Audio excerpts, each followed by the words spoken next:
ആദ്യമായി ഇത് കേൾക്കുന്ന ആളുകൾ ഭൂരിഭാഗം ആളുകളും എൻ്റെ സുഹൃത്തുക്കളോ എന്നെ അറിയുന്നവരായിരിക്കും എന്നുള്ള വിശ്വാസത്തിലാണ് പറയുന്നത്.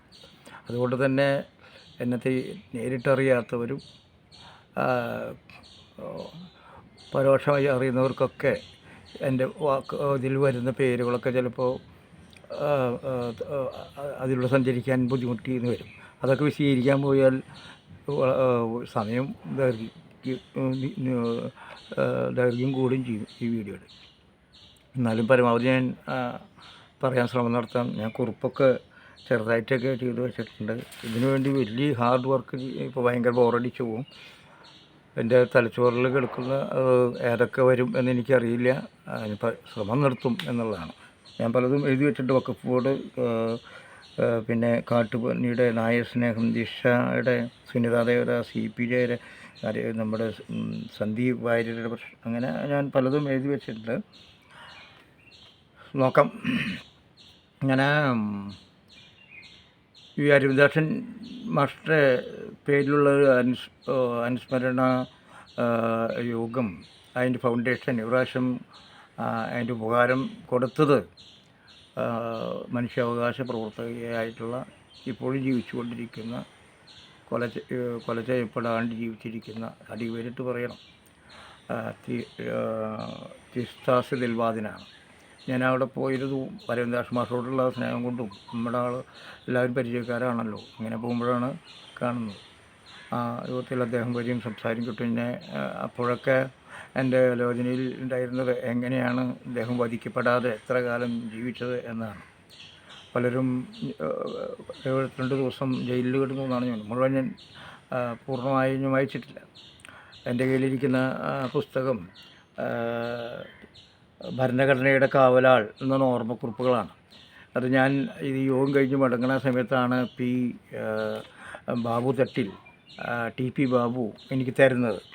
സത്യത്തിൽ ഞാൻ വേഗം തന്നെ വായിച്ചു തീർക്കണമെന്നായിരുന്നു എൻ്റെ ആഗ്രഹം. പക്ഷേ നടന്നില്ല. ആമുഖമൊക്കെ വായിച്ച് അതിൻ്റെ കുറച്ച് കാര്യങ്ങളിലേക്ക് കിടന്നെങ്കിലും പൂർണ്ണമായില്ല. പല പുസ്തകങ്ങളും പല കാര്യങ്ങളും പലതും ഇരിക്കുന്നുണ്ട്. വായന എന്നുള്ളത് പരിപൂർണ്ണമാക്കാൻ പറ്റുന്നില്ല വാസ്തവത്തിൽ. പലപ്പോഴും അതൊരു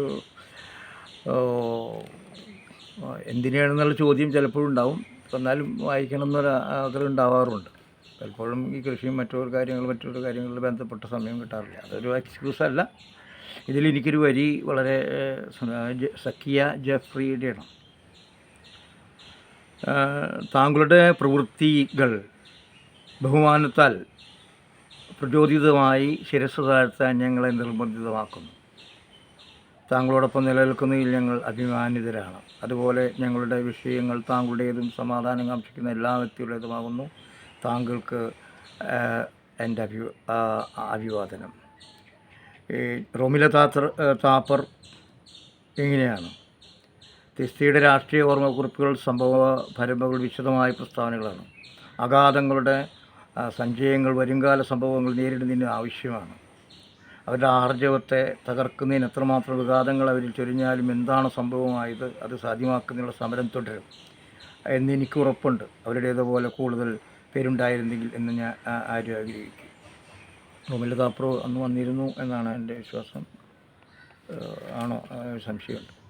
എന്തായാലും ഈ വരികൾ വാസ്തവത്തിൽ എന്നെപ്പോലുള്ള ആളുകളുടെ ശിരസ്സ് താഴ്ത്ത മാത്രമല്ല, ഒരു കുറ്റവിചാരണയ്ക്ക് വിധേയമാക്കപ്പെടുന്നുണ്ട്. നമ്മളെല്ലാം എന്താണ് ചെയ്യുന്നത്?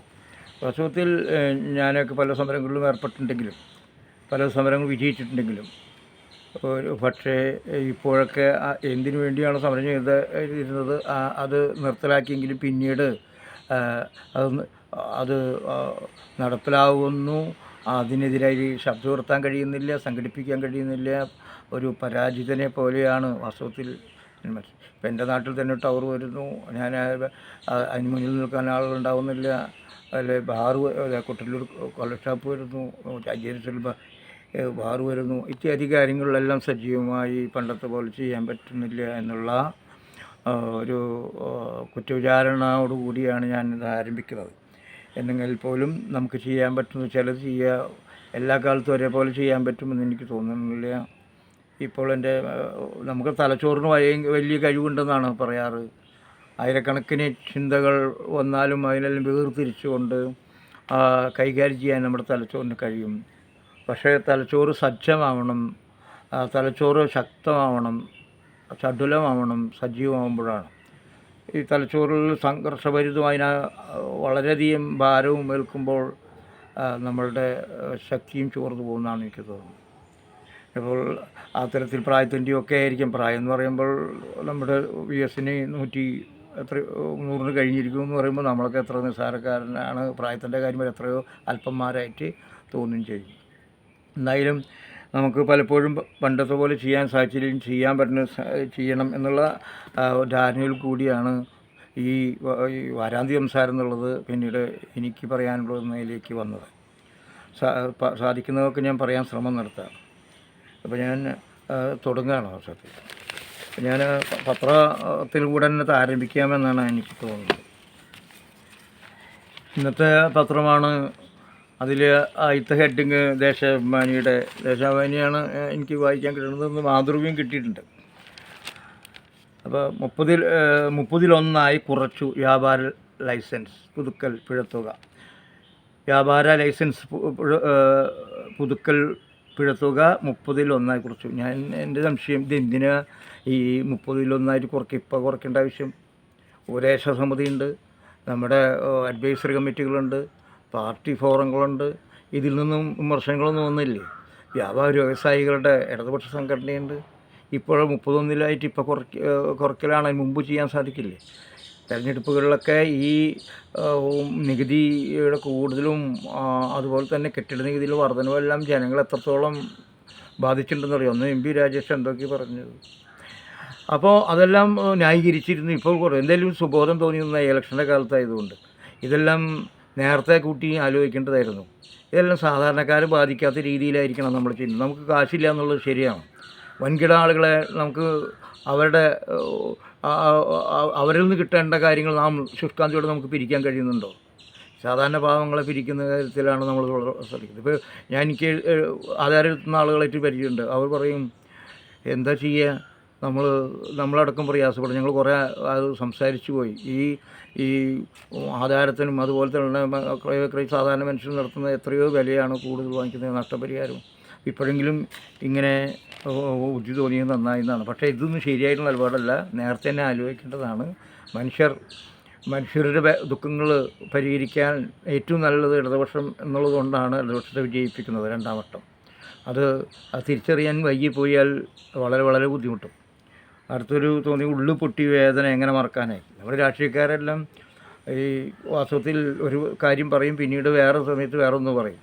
പിന്നെ ഈ അടുത്ത കാലത്തുണ്ടായ സംഭവങ്ങളൊക്കെ അങ്ങനെയാണ്.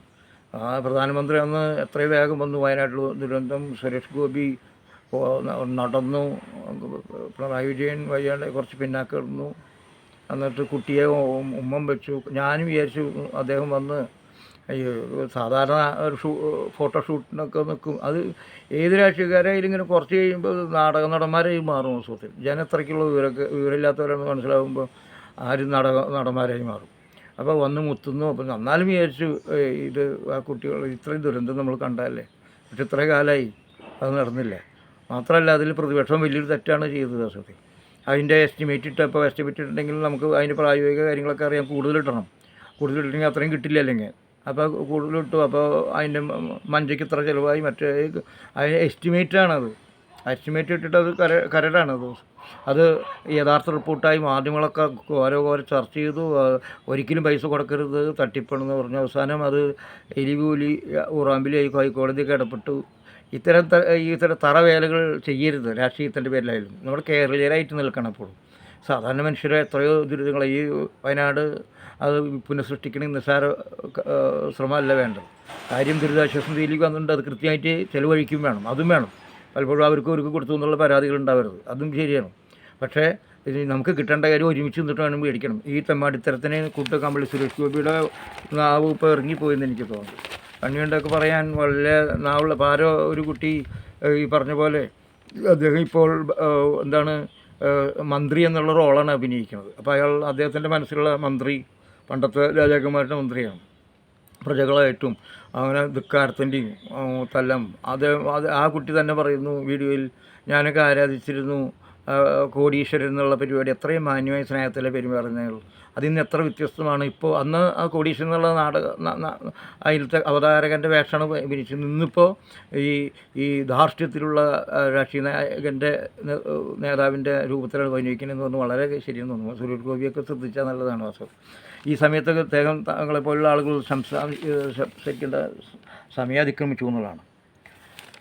മറ്റൊന്നത് എനിക്ക് അതിൽ തോന്നിയത്, ഈ നമ്മുടെ എല്ലാവരും ഭയങ്കര സമാധാനപ്രിയരാണ്.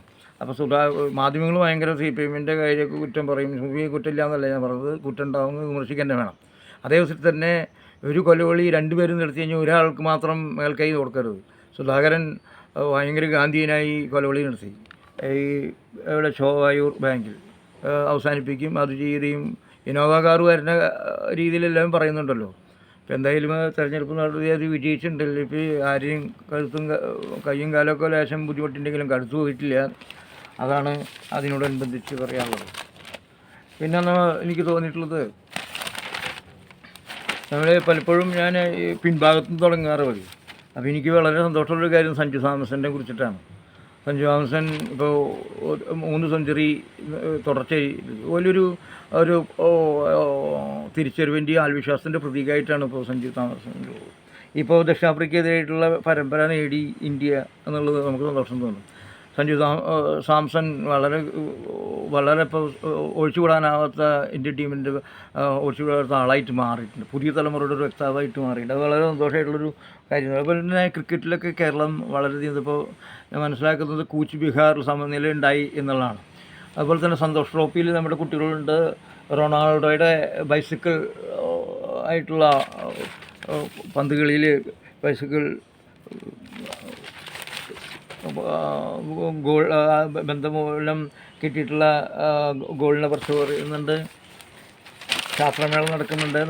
നമ്മുടെ കായിക കുട്ടികളുടെ ഒളിമ്പിക്സ് നടന്നു, വളരെ ഗംഭീരം നടന്നു. അതിൽ പക്ഷേ ജീവരാജ ഫുട്ബോളിനുണ്ട്. അതിൽ ശരിയുണ്ടെന്ന് തോന്നുന്നു. അവർക്ക് എല്ലാവരും ആനുകൂല്യം കൊടുക്കുന്നുണ്ട്. പക്ഷേ സാധാരണ കുട്ടികൾക്ക് ബൂട്ട് കളിക്കാനും വിളിക്കാനും ഒക്കെ സാധിക്കില്ല.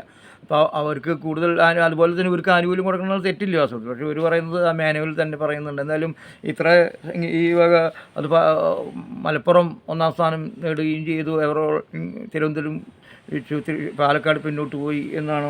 എന്തായാലും അത് നല്ലതാണ്. ഈ സംഘർഷഭരിതമായ ലോകത്തിലെ കുട്ടികൾ പ്രതീക്ഷ നിറവേറമായി ഈ കാര്യത്തിൽ ഇടപെടണം. പക്ഷേ അവരുടെ ആശയ്ക്ക് പങ്കലേൽപ്പിക്കരുത്, പ്രതീക്ഷയ്ക്ക് തിളക്കം കുറയ്ക്കരുത്, അല്ലെങ്കിൽ മങ്ങലേൽപ്പിക്കാൻ പാടില്ല. അപ്പോൾ അവർ അതിന് സുതാര്യമാക്കി നിർത്തണം. ഇങ്ങനെയുള്ള പിഴവുകൾ കുറയ്ക്കണം. പക്ഷേ ഗംഭീരമായി നടന്നു എന്നാണ് ഞാൻ മനസ്സിലാക്കുന്നത്. വളരെ നല്ല കുട്ടികൾ പലതിലും മാറ്റിവരച്ചു. നമ്മുടെ യുവത ഈ തരത്തിൽ ശ്രദ്ധിക്കും. മദ്യത്തിനും മയക്കുമരുന്നിനും ഇടയിൽപ്പെടാതെ ഇങ്ങനെയുള്ള കാര്യങ്ങൾ അവർ സജീവമാക്കിയാൽ അതിൽ എൻഗേജ് ചെയ്തോളും. അതാണ് നമ്മൾ ശ്രദ്ധിക്കേണ്ടത്. അതിനുവേണ്ടി ശ്രമം നടത്തണം. ഇപ്പോൾ നമ്മൾ വലിയൊരു വാർത്ത വരുന്ന കുറുവാ സംഘത്തെ കുറിച്ചിട്ടാണ്. ആലപ്പുഴയിലൊക്കെ കൊച്ചി വലിയ ഭയങ്കര ഇന്നലെ ഞാൻ TV-യിൽ കണ്ടു. 2 പേരും ഒരാൾ ചാടിപ്പോയി വിലങ്ങ് വെച്ചിട്ടുണ്ട്, പിടിച്ചെടുത്തു. അത് കേരള പോലീസ് നിസ്സാരക്കാരൊന്നുമല്ല. എന്തായാലും അവർ പിടിച്ചിട്ടുണ്ട്. പക്ഷേ അവർ ഒരു കാലഘട്ടത്തിൽ നമ്മുടെ നാട്ടിൽ തൊഴിലന്വേഷിച്ച് വരുന്ന പോലെയാണ് അവർ ഈ കളവും ചെയ്യുന്നത്. അതാണ് ഏതോ ഒരു നമ്മുടെ സാരശങ്കർ ബാനർജിയുടെ ഒരു നോവലാണ്. എന്താണ് അതിൻ്റെ പേര്? കള്ളന്നല്ല എന്നാണ്. അതിലെ ഒരു കഥാപാത്രം അതിൽ നിന്ന് മാറി അയാൾ വേറിട്ട് പോകുന്നൊരു ഓർമ്മ എനിക്ക് പെട്ടെന്ന് വരികയാണ്. അവരുടെ ഉപജീവന കുലത്തൊഴിൽ കളവാണ്. അപ്പോൾ അതിൽ നിന്ന് മാറി തെന്നി താമസിക്കുന്ന ആളെ ഒറ്റപ്പെടുന്നതിൻ്റെയും മറ്റുമൊക്കെ ഒരു ഓർമ്മ എൻ്റെ കയ്യിലേക്ക് വരികയാണ്. മറ്റൊന്നത് എനിക്ക് തോന്നിയത് ശ്രീലങ്കയിലത്തെ ഒരു മാറ്റമാണ്. ശ്രീലങ്ക ഇപ്പോൾ ഒരു ഇടതുപക്ഷ മുഖമുള്ള പ്രസിഡൻറ്റ് വന്നിരിക്കുന്നു എന്നുള്ളതാണ്. ആ പ്രസിഡൻറ്റ് വളരെ ചെറുപ്പക്കാരനാണ്. ആ ചെറുപ്പക്കാരൻ പാർലമെൻറ്റിൽ ഭൂരിപക്ഷം കിട്ടിയിരിക്കുന്നു. അദ്ദേഹം തുടക്കം നല്ല രീതിയിലാണ്. 30 വരെ മന്ത്രിസഭയിൽ ഉണ്ടാക്കും. 25 പേരൊക്കെ ചെലവ് ചുരുക്കൽ പരിപാടി തുടങ്ങി വെച്ചിരിക്കുന്നു. അദ്ദേഹത്തിൻ്റെ അങ്ങനെ കാണുന്നുണ്ട്. അത് നല്ല പക്ഷേ ഇത് ഇപ്പോൾ പലയിടത്തും ഇടതുപക്ഷം കമ്മ്യൂണിസ്റ്റ് ആശയങ്ങളൊക്കെ വേണ്ടത്ര പറയുന്ന രീതിയിൽ ഒരു പുരോഗമനം കാണുന്നില്ല എന്ന് എനിക്ക് തോന്നുന്നത്. അപ്പോൾ ഒരു ഭരണം കിട്ടിക്കഴിഞ്ഞാൽ അത് മറ്റുള്ളവർക്കും കൂടി സ്വാധീനം ചെലുത്തുന്ന രീതിയിൽ അത് ഏറ്റവും കാര്യക്ഷമമായി ചെയ്യണം. ഇപ്പോൾ ഇടതുപക്ഷത്തിന് ശ്രീലങ്ക അത് എല്ലാവരും ലോകം ഉറ്റുനോക്കുന്നതാണ്. അതിൽ വിജയിക്കട്ടെ എന്നാണ് എനിക്ക് ഉണ്ടാവണം എന്ന് നമ്മൾ ആഗ്രഹിച്ചു പോകണം വാസ്തവത്തിൽ. എന്തായാലും അതാണ് മറ്റൊന്ന് എനിക്ക് തോന്നിയത്. ബെയ്റൂട്ടിൽ ഇപ്പോഴും ഇസ്രയേലിലും പലസ്തീനിലും പ്രശ്നം നടക്കുന്നുണ്ട്. ഇപ്പോൾ ഹമാസും ഒക്കെ സന്ധി ചർച്ചകൾ നടക്കുന്നുണ്ടെങ്കിലും കഴിഞ്ഞ ആഴ്ചയിലൊക്കെ ഇറാൻ ഇസ്രായേലിലേക്ക് ഇട്ട് റോക്കറ്റ് വിക്ഷേപിച്ച് എല്ലാവരും ആഘോഷിച്ചു. കണ്ടില്ലേ, അവരുടെ എല്ലാ പ്രതിരോധവും തകർത്ത് ഇസ്രായേലിലിട്ടു. അത് കഴിഞ്ഞപ്പോൾ ഇതിപ്പോൾ ഇസ്രായേലുകാർ ഇറാനിലിട്ടു. ഈ ഒരുപാട് നാശനഷ്ടങ്ങളായി. ഇതൊക്കെ സാധാരണക്കാരെ ബാധിക്കുന്നതാണ്. അപ്പോൾ അധിനിവേശ സംസാരവുമായും കാര്യമില്ല. നമ്മൾ തുറന്ന് എതിർക്കണം നീതി ചെയ്തേക്കുക. പലസ്തീൻ സ്വതന്ത്ര രാഷ്ട്രമാവണം. അതേ അവസരത്തിൽ അവരുടെ കുട്ടികളും അവിടെയുള്ള പ്രയാസങ്ങളിൽ കാണുമ്പോൾ നമുക്ക് പ്രയാസമുണ്ട്. ഒരു 7 വയസ്സായ കുട്ടി തൻ്റെ അനിയനെ ചോര ഒലിപ്പിച്ച് നിൽക്കുന്നൊരു ചിത്രം ഞാൻ പത്രത്തിൽ കണ്ടു.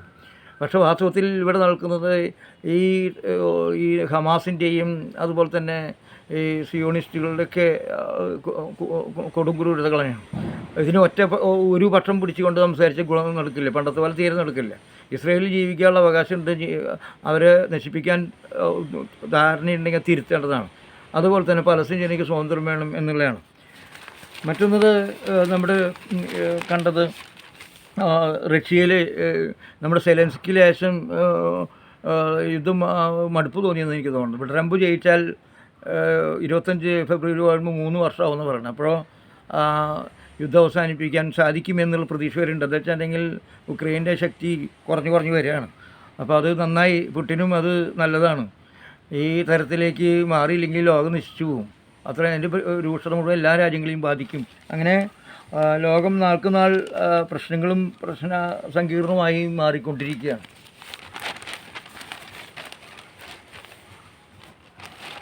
ഞാൻ മറ്റുള്ള കാര്യങ്ങൾ ഇത് കോൺഗ്രസിന് പ്രതിസന്ധി സ്ട്രൈക്ക് ദേശാഭിമാനിയാക്കിയാണ്. നമ്മുടെ പി ജയരാജ് പറയുന്നത് ഭയങ്കര രസമായിട്ടുള്ള മറ്റൊരു കാര്യം. രാഹുൽ ഇപ്പോൾ BJP പോകുമെന്ന് നോക്കിയാൽ മതി. എപ്പോൾ എൻ്റെ സംശയം ഞാനും പറയാം, നമ്മുടെ പി ജയരാജ് എപ്പോഴാണ് പോകുകയെന്നുള്ളതൊക്കെയാണ് ഞാൻ എൻ്റെ മനസ്സിലാലോചിക്കുന്നത്. ഞാൻ അതിനെക്കുറിച്ച് പിന്നീട് സംസാരിക്കാമെന്നാണ്. ദേശാഭിമാനിയാകുമ്പോൾ അങ്ങനെ ആ തരത്തിലേക്ക് കേൾക്കും, മാതൃഭൂമി വേറെ തരത്തിൽ കേൾക്കും എന്നുള്ളതാണ് കാര്യം. ഒടിച്ചിനും പോവുകയാണ്. മാതൃഭൂമിയിൽ നിന്ന് എനിക്ക് കയ്യിൽ കിട്ടി. മാതൃഭൂമി ഞാൻ നോക്കി. അപ്പോൾ അതിൽ ഹെഡിങ് നമ്മുടെ ദേശാഭിൽ വന്ന ഹെഡിങ് അല്ല, മണിപ്പൂരിൻ്റെ പ്രശ്നമാണ്. മണിപ്പൂരിന് വീണ്ടും തീ പിടിച്ചു എന്നുള്ളതാണ്. അതെല്ലാവരും ശ്രദ്ധിക്കേണ്ടത് തന്നെയാണ്.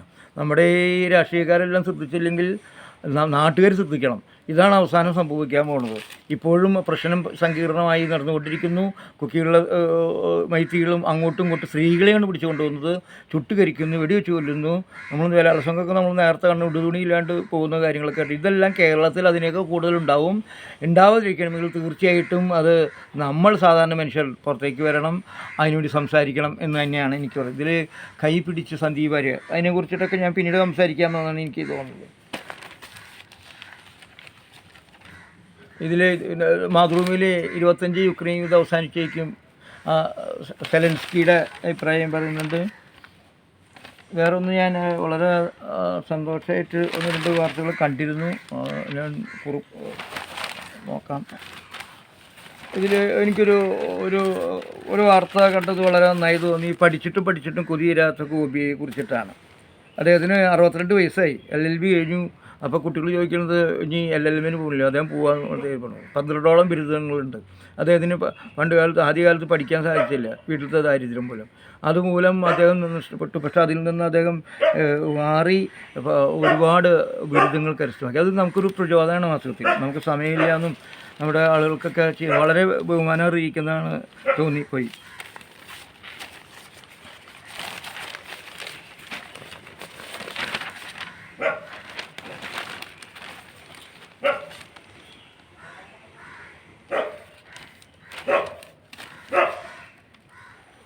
ഞാൻ മറ്റേ കൃത്യമായിട്ടുള്ള കാര്യങ്ങൾ പിന്നീട് സംസാരിക്കാമെന്നാണ് എനിക്ക് തോന്നുന്നത്. ആകെ ഒരു ഓടിച്ചു പോയി.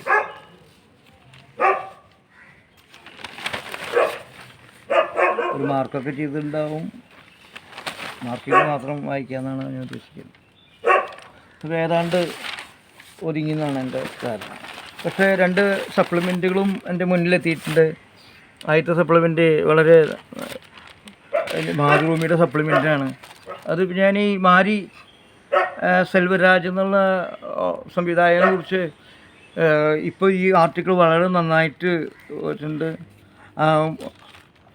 ഞാൻ ഈ വാഴ എന്നുള്ള സിനിമ ഈ അടുത്താണ് കണ്ടത്. അത് നമുക്ക് വളരെയധികം നിഖില അഭിനയിക്കുന്നുണ്ട്. നിഖിലയുടെ വിദ്യാർത്ഥിയായിട്ടുള്ള ആ കുട്ടിയുടെ അഭിനയം ഭയങ്കരമായിരുന്നു. അതിലത്തെല്ലാം നമുക്ക് ഹൃദയസ്പൃക്കാവും. അവരുടെ അമ്മയും ഇവൻ പനി എന്തോ പശുവിനെ നഷ്ടപ്പെടുകയൊക്കെ ചെയ്തിട്ട് വീട്ടിൽ വരുന്ന സമയത്ത് അമ്മ ഭയങ്കര വിഷമിച്ച് 2 കൂട്ടിലും മുഖത്തോട് നോക്കി കരയുന്നൊരു അമ്മയെന്ന് വിളിക്കുന്ന ഒരു രംഗം ഗംഭീരമായിട്ട് തോന്നിയിട്ടുണ്ട്. ആ കുട്ടി അവൻ്റെ പേര് എനിക്കറിയില്ല. പക്ഷെ ഭയങ്കര ഇങ്ങനെ തമിഴിൽ സിനിമ ഉണ്ടാവുന്നുണ്ടെന്നുള്ള വളരെ ഗംഭീരമായിട്ടുള്ളൊരു ഒരു ജീവിതത്തെ. അപ്പോൾ അതിൽ നിന്ന് ഞാൻ റിവ്യൂ വായിച്ചപ്പോൾ അന്ന് മനസ്സിലാക്കിയിരുന്നു അത് മാരി സെൽവരാജ് എന്ന ജീവിത ചരിത്രമാണ്. ആ ചരിത്രം കുറിപ്പ് അരുൺ ഗോപിയാണ് എഴുതിയിട്ടുള്ളത്. വളരെ പുളിയം കുളം എന്ന പാഠശാല, അവിടെയാണ് അവിടെ വീട്ടുകാർ താമസിച്ചിരുന്നത്. താൻ ചെറുപ്പത്തിലെല്ലാം ഈ വാഴ മേൽകൃഷിയായിരുന്നു, ആയിരുന്നു. അവിടെ ബസ് സ്റ്റോപ്പ് പോലും നിർത്തിയിരുന്നില്ല. സർക്കാർ ബസ് സ്റ്റോപ്പ് നിർത്തില്ല. ഇപ്പോൾ പ്രൈവറ്റ് ബസ് നിർത്തുന്നുണ്ട്. കാരണം 2 ഭാഗത്തും ബ്രാഹ്മണരുടെ അല്ലെങ്കിൽ ഉയർന്ന ജാതിക്കാരുടെ സ്ഥലങ്ങളാണ്. അപ്പോൾ ഒരു ഭാഗത്തുനിന്ന് ഉയർന്ന ജാതിക്കാർ കയറിയാൽ താഴ്ന്ന ജാതിക്കാരായിട്ടുള്ള ഇവരുടെ ഭാഗത്ത് കയറിയാൽ അവർക്ക് നാണക്കേടാവും എന്നുള്ളതുകൊണ്ട് അവരെ കയറ്റില്ല. ഇപ്പോഴും സർക്കാർ ബസ് നിർത്തില്ല. എന്തൊരു ദുരിത വാർത്തയാണ് ഇതിൽ കാണുന്നത്. മനസ്സിലായോ? അതുപോലെ തന്നെ ഇദ്ദേഹത്തിന് അവാർഡെല്ലാം കിട്ടി കഴിഞ്ഞപ്പോൾ ഇദ്ദേഹത്തിൻ്റെ അച്ഛനെ വിളിച്ചുകൊണ്ടേ നാട്ടിലത്തെ പ്രമാണി ഇയാളെ വിളിച്ചുകൊണ്ടേ മാരിക്ക് ഭയങ്കര സ്വീകരണമൊക്കെ കൊടുത്തു. പക്ഷേ അച്ഛൻ റോട്ടിൽ നിന്നു. അച്ഛനോട് ഇരിക്കാൻ വേണ്ടിയിട്ട് ഇരിക്കണില്ല. ആ സിനിമ വന്നു ഞാൻ എവിടെയോ കണ്ടത് വർഷത്തിൽ ഇരിക്കാൻ വേണ്ടിയില്ല. അപ്പോൾ അച്ഛൻ പറഞ്ഞു നാളെ നീ പോവും, പിന്നീട് അദ്ദേഹത്തിൻ്റെ കീഴിൽ ജോലിക്കാരനാണ് ഞാൻ വലിയ ധർമ്മസങ്കടത്തിലാവും. ഇപ്പോഴും നിലനിൽക്കണം. വളരെ ഗുരുതരമായിട്ടുള്ള ഒരു വിഷയം അവതരിപ്പിക്കുകയാണ്. മനുഷ്യൻ ഇപ്പോഴും ജാതിയുടെ മതത്തിൻ്റെ പേരിൽ തളയ്ക്കപ്പെടുന്നു, ചൂഷണം ചെയ്യപ്പെടുന്നു, നിഷേധിക്കപ്പെടുന്നു എന്നുള്ളതാണ് സംഭവിക്കുന്നത്. യാഥാർത്ഥ്യത്തിൽ ഈ ഇൻ്റർവ്യൂ, ഈ കുറിപ്പ് വളരെ വളരെ വളരെ മണ്ണിൻ മനിതൻ എന്നാണ് ആ കുറിപ്പ്. വളരെ നന്നായി തോന്നി. മറ്റൊന്ന് എനിക്ക് തോന്നിയത് മറ്റൊരു കുട്ടിയുടെ കാര്യമാണ്. അത് നമ്മുടെ സഫിയ കുട്ടിയാണ്. അത് ഞാൻ ആദ്യം പത്രത്തിൽ വെച്ച് ശുക്ർ വക്കീലാണ് പബ്ലിക് പ്രോസിക്യൂട്ടറായിട്ടുള്ളത്. ഒരു കൊച്ചിന് 5ാം വയസ്സിൽ 6ാം ക്ലാസ്സിൽ പോകുന്ന നിങ്ങളെല്ലാം വായിച്ചിട്ടുണ്ടാവും. എന്നിട്ട് ആ കൊല ചെയ്യപ്പെടുന്നു, അറിയപ്പെടുന്നില്ല, മരിക്കുന്നു. തേഞ്ഞു മാഞ്ഞു പോകേണ്ട ഇത് കണ്ടുപിടിക്കുന്നു. ഇപ്പോൾ ഈ അടുത്ത് അവരെ അവശിഷ്ടങ്ങളും ഭൗതിക അവശിഷ്ടങ്ങളും കിട്ടണമെന്ന് പറഞ്ഞുകൊണ്ട് കിട്ടുന്നൊരു വാർത്തയും കൂടി കാണുന്നുണ്ട്. ഈ സമയത്ത് ഞാൻ വർഷത്തിൽ നേരത്തെ പറഞ്ഞ നമ്മുടെ മാരി സെൽവലിൻ്റെ കാര്യം പറഞ്ഞപ്പോൾ ഒരു കാര്യം എനിക്ക് പെട്ടെന്ന് ഓർമ്മ വന്നത്, ഞാൻ ഈ അടുത്ത് IFTയിൽ ചെറിയാൻ ജോസഫ് എൻ്റെ നേതൃത്വം കൊടുക്കുന്ന IFTയിൽ ഞാൻ പ്രവർത്തിക്കുമ്പോൾ പണ്ടത്തെ പോലെ ചെയ്യാൻ പറ്റുന്നില്ലെങ്കിൽ വിളിച്ച് ഓർമ്മപ്പെടുത്തിയപ്പോഴാണോ ഈ സിനിമ എടുക്കേണ്ടതെന്ന്. അങ്ങനെ ഞാൻ ചെന്നപ്പോഴാണ് അവിടെ ഒരു സിനിമയുണ്ട്, കുക്ക് നിൽക്കുന്നു. നേരത്തെ അറിയുന്നതാണ്. എൻ്റെ ഒരു സിനിമയുണ്ട്. ഞാൻ അതിൽ കാണാൻ ഉദ്ദേശിച്ച് പോയതല്ല, എന്നാൽ പിന്നെ വന്ന സ്ഥിതിക്ക് കാണാം. അപ്പോൾ അതിൽ ഒരു മാവോയിസ്റ്റിനുള്ള സിനിമയും കൂടി ഉണ്ട്. പിന്നെ മറ്റൊരുന്നത് നമ്മുടെ അതാണ് PJ ആൻ്റണിയുടെ നിർമാല്യം, അതിൻ്റെ ഡോക്യുമെൻ്റ് അന്ന് പ്രവർത്തിച്ച ആളുകളെയൊക്കെ ബന്ധപ്പെടുത്തിയിട്ടുള്ള സംഗതിയാണ്. അപ്പോൾ ഞാൻ ഇത് കുക്കുവിൻ്റെ ആദ്യം പറഞ്ഞിട്ട് അതിലേക്ക് കിടക്കാം എന്ന് തോന്നുന്നു. അപ്പോൾ കുക്ക് പറഞ്ഞ ആ സിനിമ വളരെ ഗൗരവമായി തോന്നി. കറുപ്പ് എന്നുള്ളൊരു കറുപ്പിനെ വെറുക്കുന്നവർ ഇപ്പോഴും ഉണ്ടാവുകയാണ്. അതിൻ്റെ അനിഷ്ടങ്ങൾ മുഴുവൻ അനുഭവിക്കുകയാണ് ഓരോ വ്യക്തികളും ഇപ്പോഴും. അപ്പോൾ അതൊരു വണ്ണത്തിൻ്റെ എല്ലാം അങ്ങനെയുണ്ട് വാസ്തവത്തിൽ. ഇപ്പോൾ എനിക്ക് അദ്ദേഹത്തിൻ്റെ കുക്കുവിൻ്റെ അനീതിയുടെ സംസാരം വളരെ ഹൃദയസ്പർശമായി. കുക്കുവിനെ ശരിക്കും വരച്ച് കാണിച്ചു എന്നുള്ളതാണ് കാര്യം. ഞാൻ കുക്കുവിൽ ഇത്രയധികം കഴിവുണ്ടെന്ന് എനിക്ക് അറിയില്ലായിരുന്നു. ഞാൻ നേരിട്ട് പലപ്പോഴും ഉണ്ണീനെയും അവർ കാണാറുണ്ടെങ്കിലും ഈ തരത്തിൽ വക്കീലാണെന്നൊക്കെ അറിയെങ്കിലും ഈ തരത്തിലൊരു ഒരു ഉള്ളിൽ ഒരു സ്പാർക്ക് ഉണ്ടെന്ന് മനസ്സിലായിരുന്നില്ല. പക്ഷേ സിനിമ ആ തരത്തിൽ നന്നായി. പ്രത്യേകിച്ച് അനിയത്തി വരച്ച് കാണിച്ചു കഴിഞ്ഞു. ബോൾഡായി ഫൈറ്റ് ചെയ്യാൻ ശ്രമം നടത്തി. ഒരുപാട് ആളുകൾക്ക് അഭയം നൽകുന്നു. ഒരു കേസ് നിർത്തുമ്പോൾ ആ കേസിലത്തെ പ്രതികളോട് വെറുതെ ഒരു കാശ് കിട്ടുന്ന ഒരു ഉപഭോക്താവായിട്ട് കരുതണില്ല. മറിച്ച് അവരുടെ ജീവിതത്തിലേക്ക് മനസ്സിലേക്ക് കടന്ന് അവർക്ക് പുനരധിവാസം, അവർക്ക് ആത്മവിശ്വാസം കൊടുക്കുന്ന വലിയൊരു സാമൂഹിക പ്രവർത്തകയായി, മനുഷ്യാവകാശ പ്രവർത്തകയായിട്ട് പ്രവർത്തിക്കുന്ന ചരിത്രമാണ് കാണുന്നത്. എന്നാൽ തന്നെ തീക്ഷ്ണമായി തൻ്റെ കലാസഭ്യക്കുന്നു, നൃത്തത്തിൽ ഭരതനാട്യമൊക്കെ സംഘടിപ്പിക്കുന്നു. അങ്ങനെ എല്ലാത്തിലും തൻ്റെ സമർപ്പണം നടത്തണം. ഉണ്ണിയും ഭർത്താവ് ഉണ്ണിയും വളരെ ഹൃദയവിശാലമായിട്ടാണ് സഹകരിക്കുന്നതെന്ന് ഇട്ട് പറഞ്ഞു. എനിക്ക് വളരെ ഞങ്ങളൊരു അവിടെ ഒരു ചെറിയൊരു ഗ്രൂപ്പൊക്കെ യോഗം ഉണ്ടായിരുന്നു. എനിക്ക് തോന്നി വളരെ ഇൻസ്പിറേഷൻ ഉണ്ടാക്കും ഇതുപോലെയുള്ള കുട്ടികളെ സംബന്ധിച്ചിടത്തോളം തനി നിർത്താൻ. കുക്കുവിനോട് ബിഗ് സല്യൂട്ട് ചെയ്യാണ്, റെഡ് സല്യൂട്ട് കൊടുക്കുകയാണ്. ഈ തിയറി നമ്മൾക്കൊരു ഇപ്പോഴും കറുപ്പ് ഒരു പ്രശ്നം തന്നെയാണ് നമ്മളുടെ വീടുകളിലൊക്കെ തന്നെ. ഇപ്പം ഞാൻ തന്നെ നിറം പോയില്ലോ എന്ന് പറഞ്ഞിട്ട് അമ്മ എഴുതിയിരിക്കുന്നതാണ്. അപ്പോൾ കറുപ്പെന്ന് എനിക്ക് തോന്നുന്നത് കറുപ്പിനോടുള്ള ദോഷമല്ല, ദേഷ്യമല്ല, കറുപ്പ് ഒരു അധസ്ഥിതരുടെ, താഴ്ന്ന ജാതിക്കാരുടെ അതുമായിട്ട് ബന്ധപ്പെടുത്തിക്കൊണ്ടാണ്.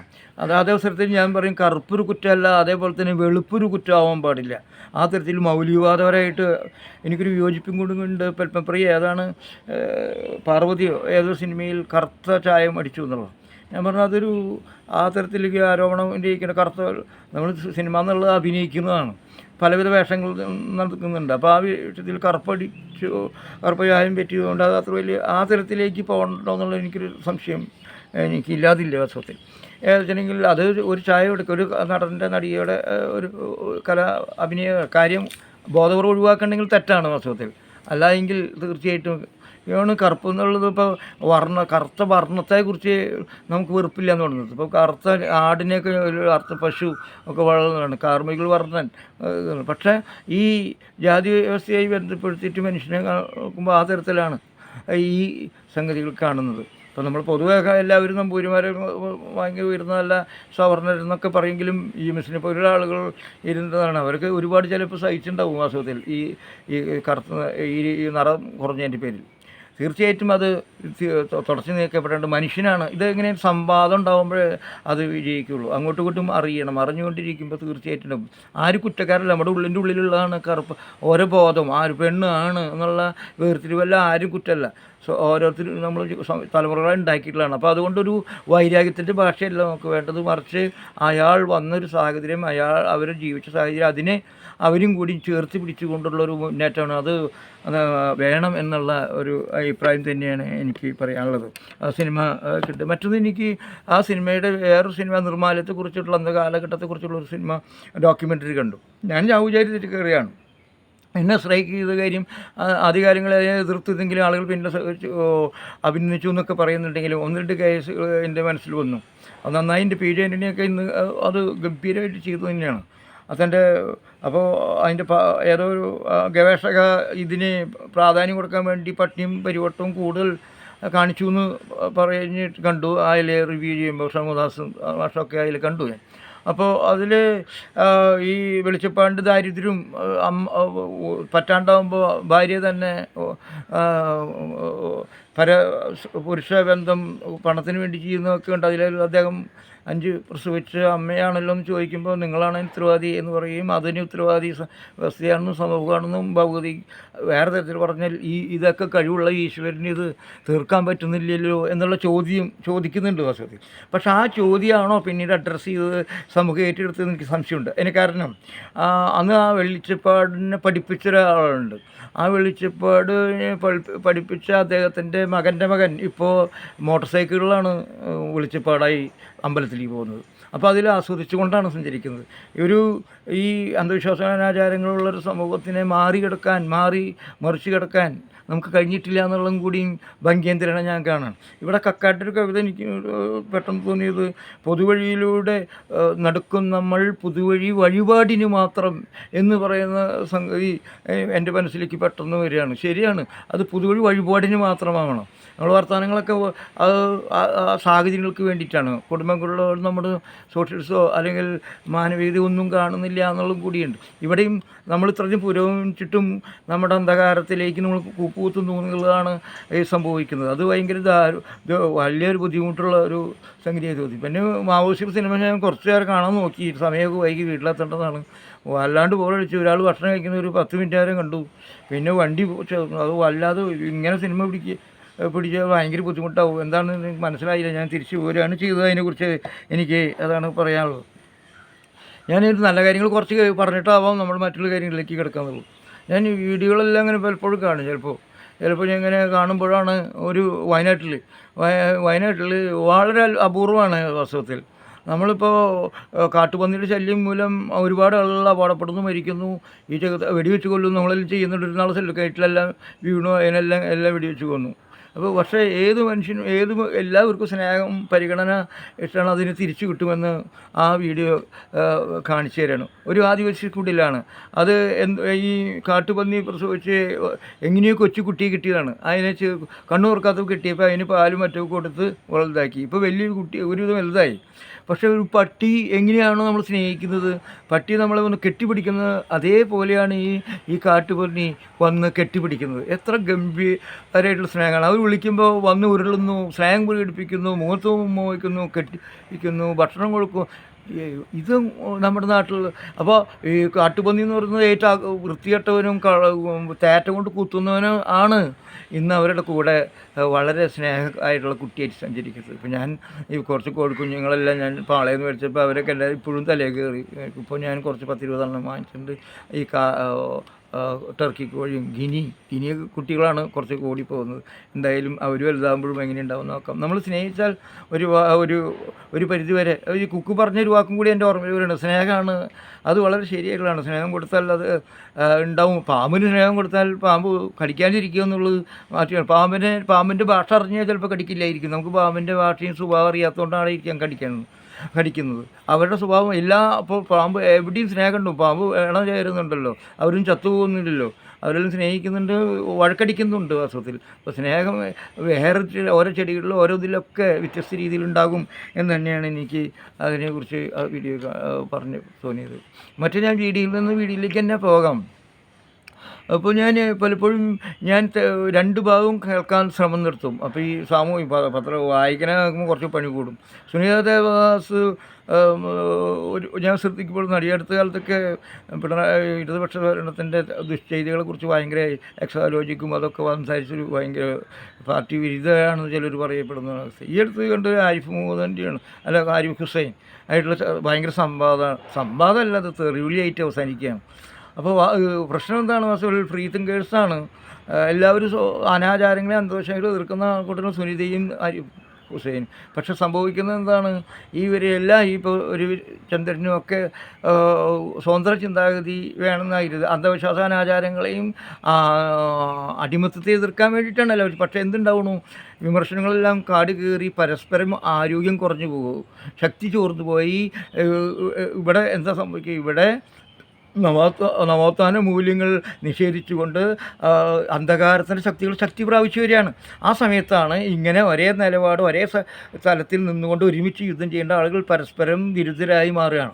4 പേര് വീഡിയോ കൈതിരിച്ചാൽ വീണ്ടും വിമർശനങ്ങളായി. അവനെ വിമർശിച്ചു, ഇവനെ വിമർശിച്ചു. അതിന് ഭാഷ എന്ന് പറഞ്ഞാൽ യാതൊരു ബന്ധമില്ലാത്തയും ക്രൂരമായിട്ടുള്ള ഭാഷയും ലൈംഗികതയും ഒക്കെ ഉണ്ടാവുകയാണ്. അപ്പോൾ ഈ എനിക്ക് തോന്നിയത് ആരിഫ് ഹുസൈനും ഇതൊക്കെ, ആരിഫ് ഹുസൈൻ ഒരു സ്വതന്ത്ര ചിന്താഗതി സ്വാധീനം അദ്ദേഹം മുസ്ലിം സമുദായത്തിലത്തെ അനാചാരങ്ങൾ പറഞ്ഞതുകൊണ്ടാണ് ജാമിദ അല്ലേ, അതുപോലെ തന്നെ ജസ്ല മാടശ്ശേരി ഇവരൊക്കെ പറഞ്ഞുകൊണ്ട് അതിലത്തെ കുറ്റങ്ങൾ നമുക്ക് കണ്ടുപിടിക്കാൻ പറ്റും. ഇപ്പോൾ ശുക്ർ വക്കീലിൻ്റെ സ്വത്തവകാശത്ത് അപ്പോൾ അതിൽ മറ്റു സമുദായങ്ങൾ പോലെ മുന്നോട്ട് വരണം. ഇപ്പോൾ ഈ അടുത്തുണ്ട് ഹിജാബ് കത്തിച്ചുകൊണ്ട് മുന്നേറ്റം ഉണ്ടാവും, വേണ്ടതാണ്. അതിനെ വോട്ട് ബാങ്ക് അടിസ്ഥാനത്തിൽ കണ്ടുകൊണ്ട് മുസ്ലിം സമൂഹത്തിലെ അനാചാരങ്ങളെ എതിർക്കാതിരിക്കരുത്. അത് വോട്ട് പോകുന്ന ഇപ്പോൾ ഞാൻ അതിലേക്ക് മുൻപത്തിലേക്ക് കിടക്കാം എങ്ങനെ മാറും എന്നുള്ളത്.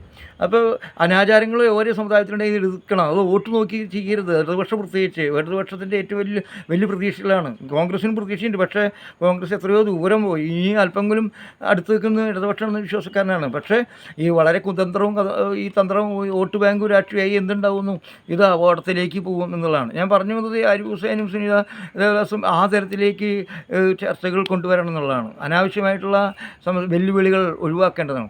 ഈ സമയത്താണ് സുനിത ദേവദാസ് സംഘിണിയായി മാറി എന്നുള്ളൊരു സംഗതി വരുന്നത്. അത് മുൻപുമായി ബന്ധപ്പെട്ടാണ്. മുൻപത്തിൽ സുനിത ദേവദാസ് വയ്ക്കുന്നത് അവിടുത്തെ ആളുകൾ ഒഴിപ്പിക്കരുത് എന്നുള്ള പാട്ടാണ്. ഒഴിപ്പിക്കുന്നത് തെറ്റാണെന്നും അതിന് ബലപ്പെടുത്തുന്ന വീഡിയോ ശകലങ്ങളും സംസാരങ്ങളാണ്. അപ്പോഴതിൻ്റെ കീഴിൽ സുനിത ദേവദാസ് പതുക്കെ സംഘിണിയാവുന്നു. നമ്മുടെ നാട്ടിൽ അങ്ങനെയാണ് പരിപാടി. വിമർശിച്ചാൽ സംഘണി കൊങ്കണി പിന്നെ എന്താണ് സുഡാപ്പി ഇടാപ്പിയൊക്കെ ആയി മാറുകയാണ്. ഇതെല്ലാം വളരെ വികൃതമായിട്ടുള്ളൊരു സംസ്കാരത്തിൻ്റെ ഉടമകളായി നമ്മൾ മാറുന്നുള്ളൂ. ഇതൊക്കെ സംഭവിക്കുന്നത് നമ്മുടെ കാലിനടിയിൽ മണ്ണിനടിയിൽ മണ്ണ് ഒലിച്ചു പോകുന്നു എന്നുള്ള നമ്മൾക്ക് ഇപ്പോഴും മനസ്സിലായിട്ടില്ല എന്നുള്ളതാണ്. വാസ്തവത്തിൽ മുൻപത്തിൻ്റെ കാര്യം ഞാനും വ്യത്യസ്ത വീഡിയോകൾ കാണാൻ ശ്രമം നടത്തും. മുൻപം അഡ്വക്കേറ്റ് ജയശങ്കർ പറഞ്ഞ ഞാൻ ഒരു കാര്യം എനിക്ക് നല്ലതാണ്. അന്ന് കാലത്ത് കുറുക്കം പോലും കയറാത്ത സ്ഥലമാണ് ഈ സ്ഥലമൊക്കെ. അപ്പോൾ ഞാൻ അവിടെ പോയപ്പോൾ പൊയ്യാലായിരുന്നു കുറച്ച് അംശം, വെള്ളക്കെട്ടുള്ള സ്ഥലങ്ങളാണ്. പിന്നീട് അത് ഡെവലപ്പ് ചെയ്ത് വന്നിട്ടുള്ളതാണ്. അപ്പോഴാണ് ഇതിപ്പോൾ ഇതിന് പ്രാധാന്യം കൂടിയിട്ടുള്ളത്. അപ്പോൾ വഖഫ് സമർപ്പണത്തിൻ്റെ ആണ് അത്. വഖഫ് വേറെ ഒന്നും ചെയ്യാൻ പറ്റില്ല എന്നുള്ളതാണ് ഒരു സംഗതി. അത് മറ്റേ കോളേജുകാർ കൊടുത്തു. ചിലരിത് പൈസ മേടിച്ചു, ചിലർ പൈസ മേടിച്ചിട്ടില്ല, ചിലർ അന്യതരമായി റിസോർട്ട് സ്ഥാപിച്ചിട്ടുണ്ട്. അതൊക്കെ ഇത് നിൽക്കണം. പക്ഷേ കാലങ്ങളായി താമസിക്കുന്ന ആളുകൾ അവർ നികുതി അടയ്ക്കുന്നുണ്ട്. അപ്പോൾ ഇതിൻ്റെ ഇടയിൽ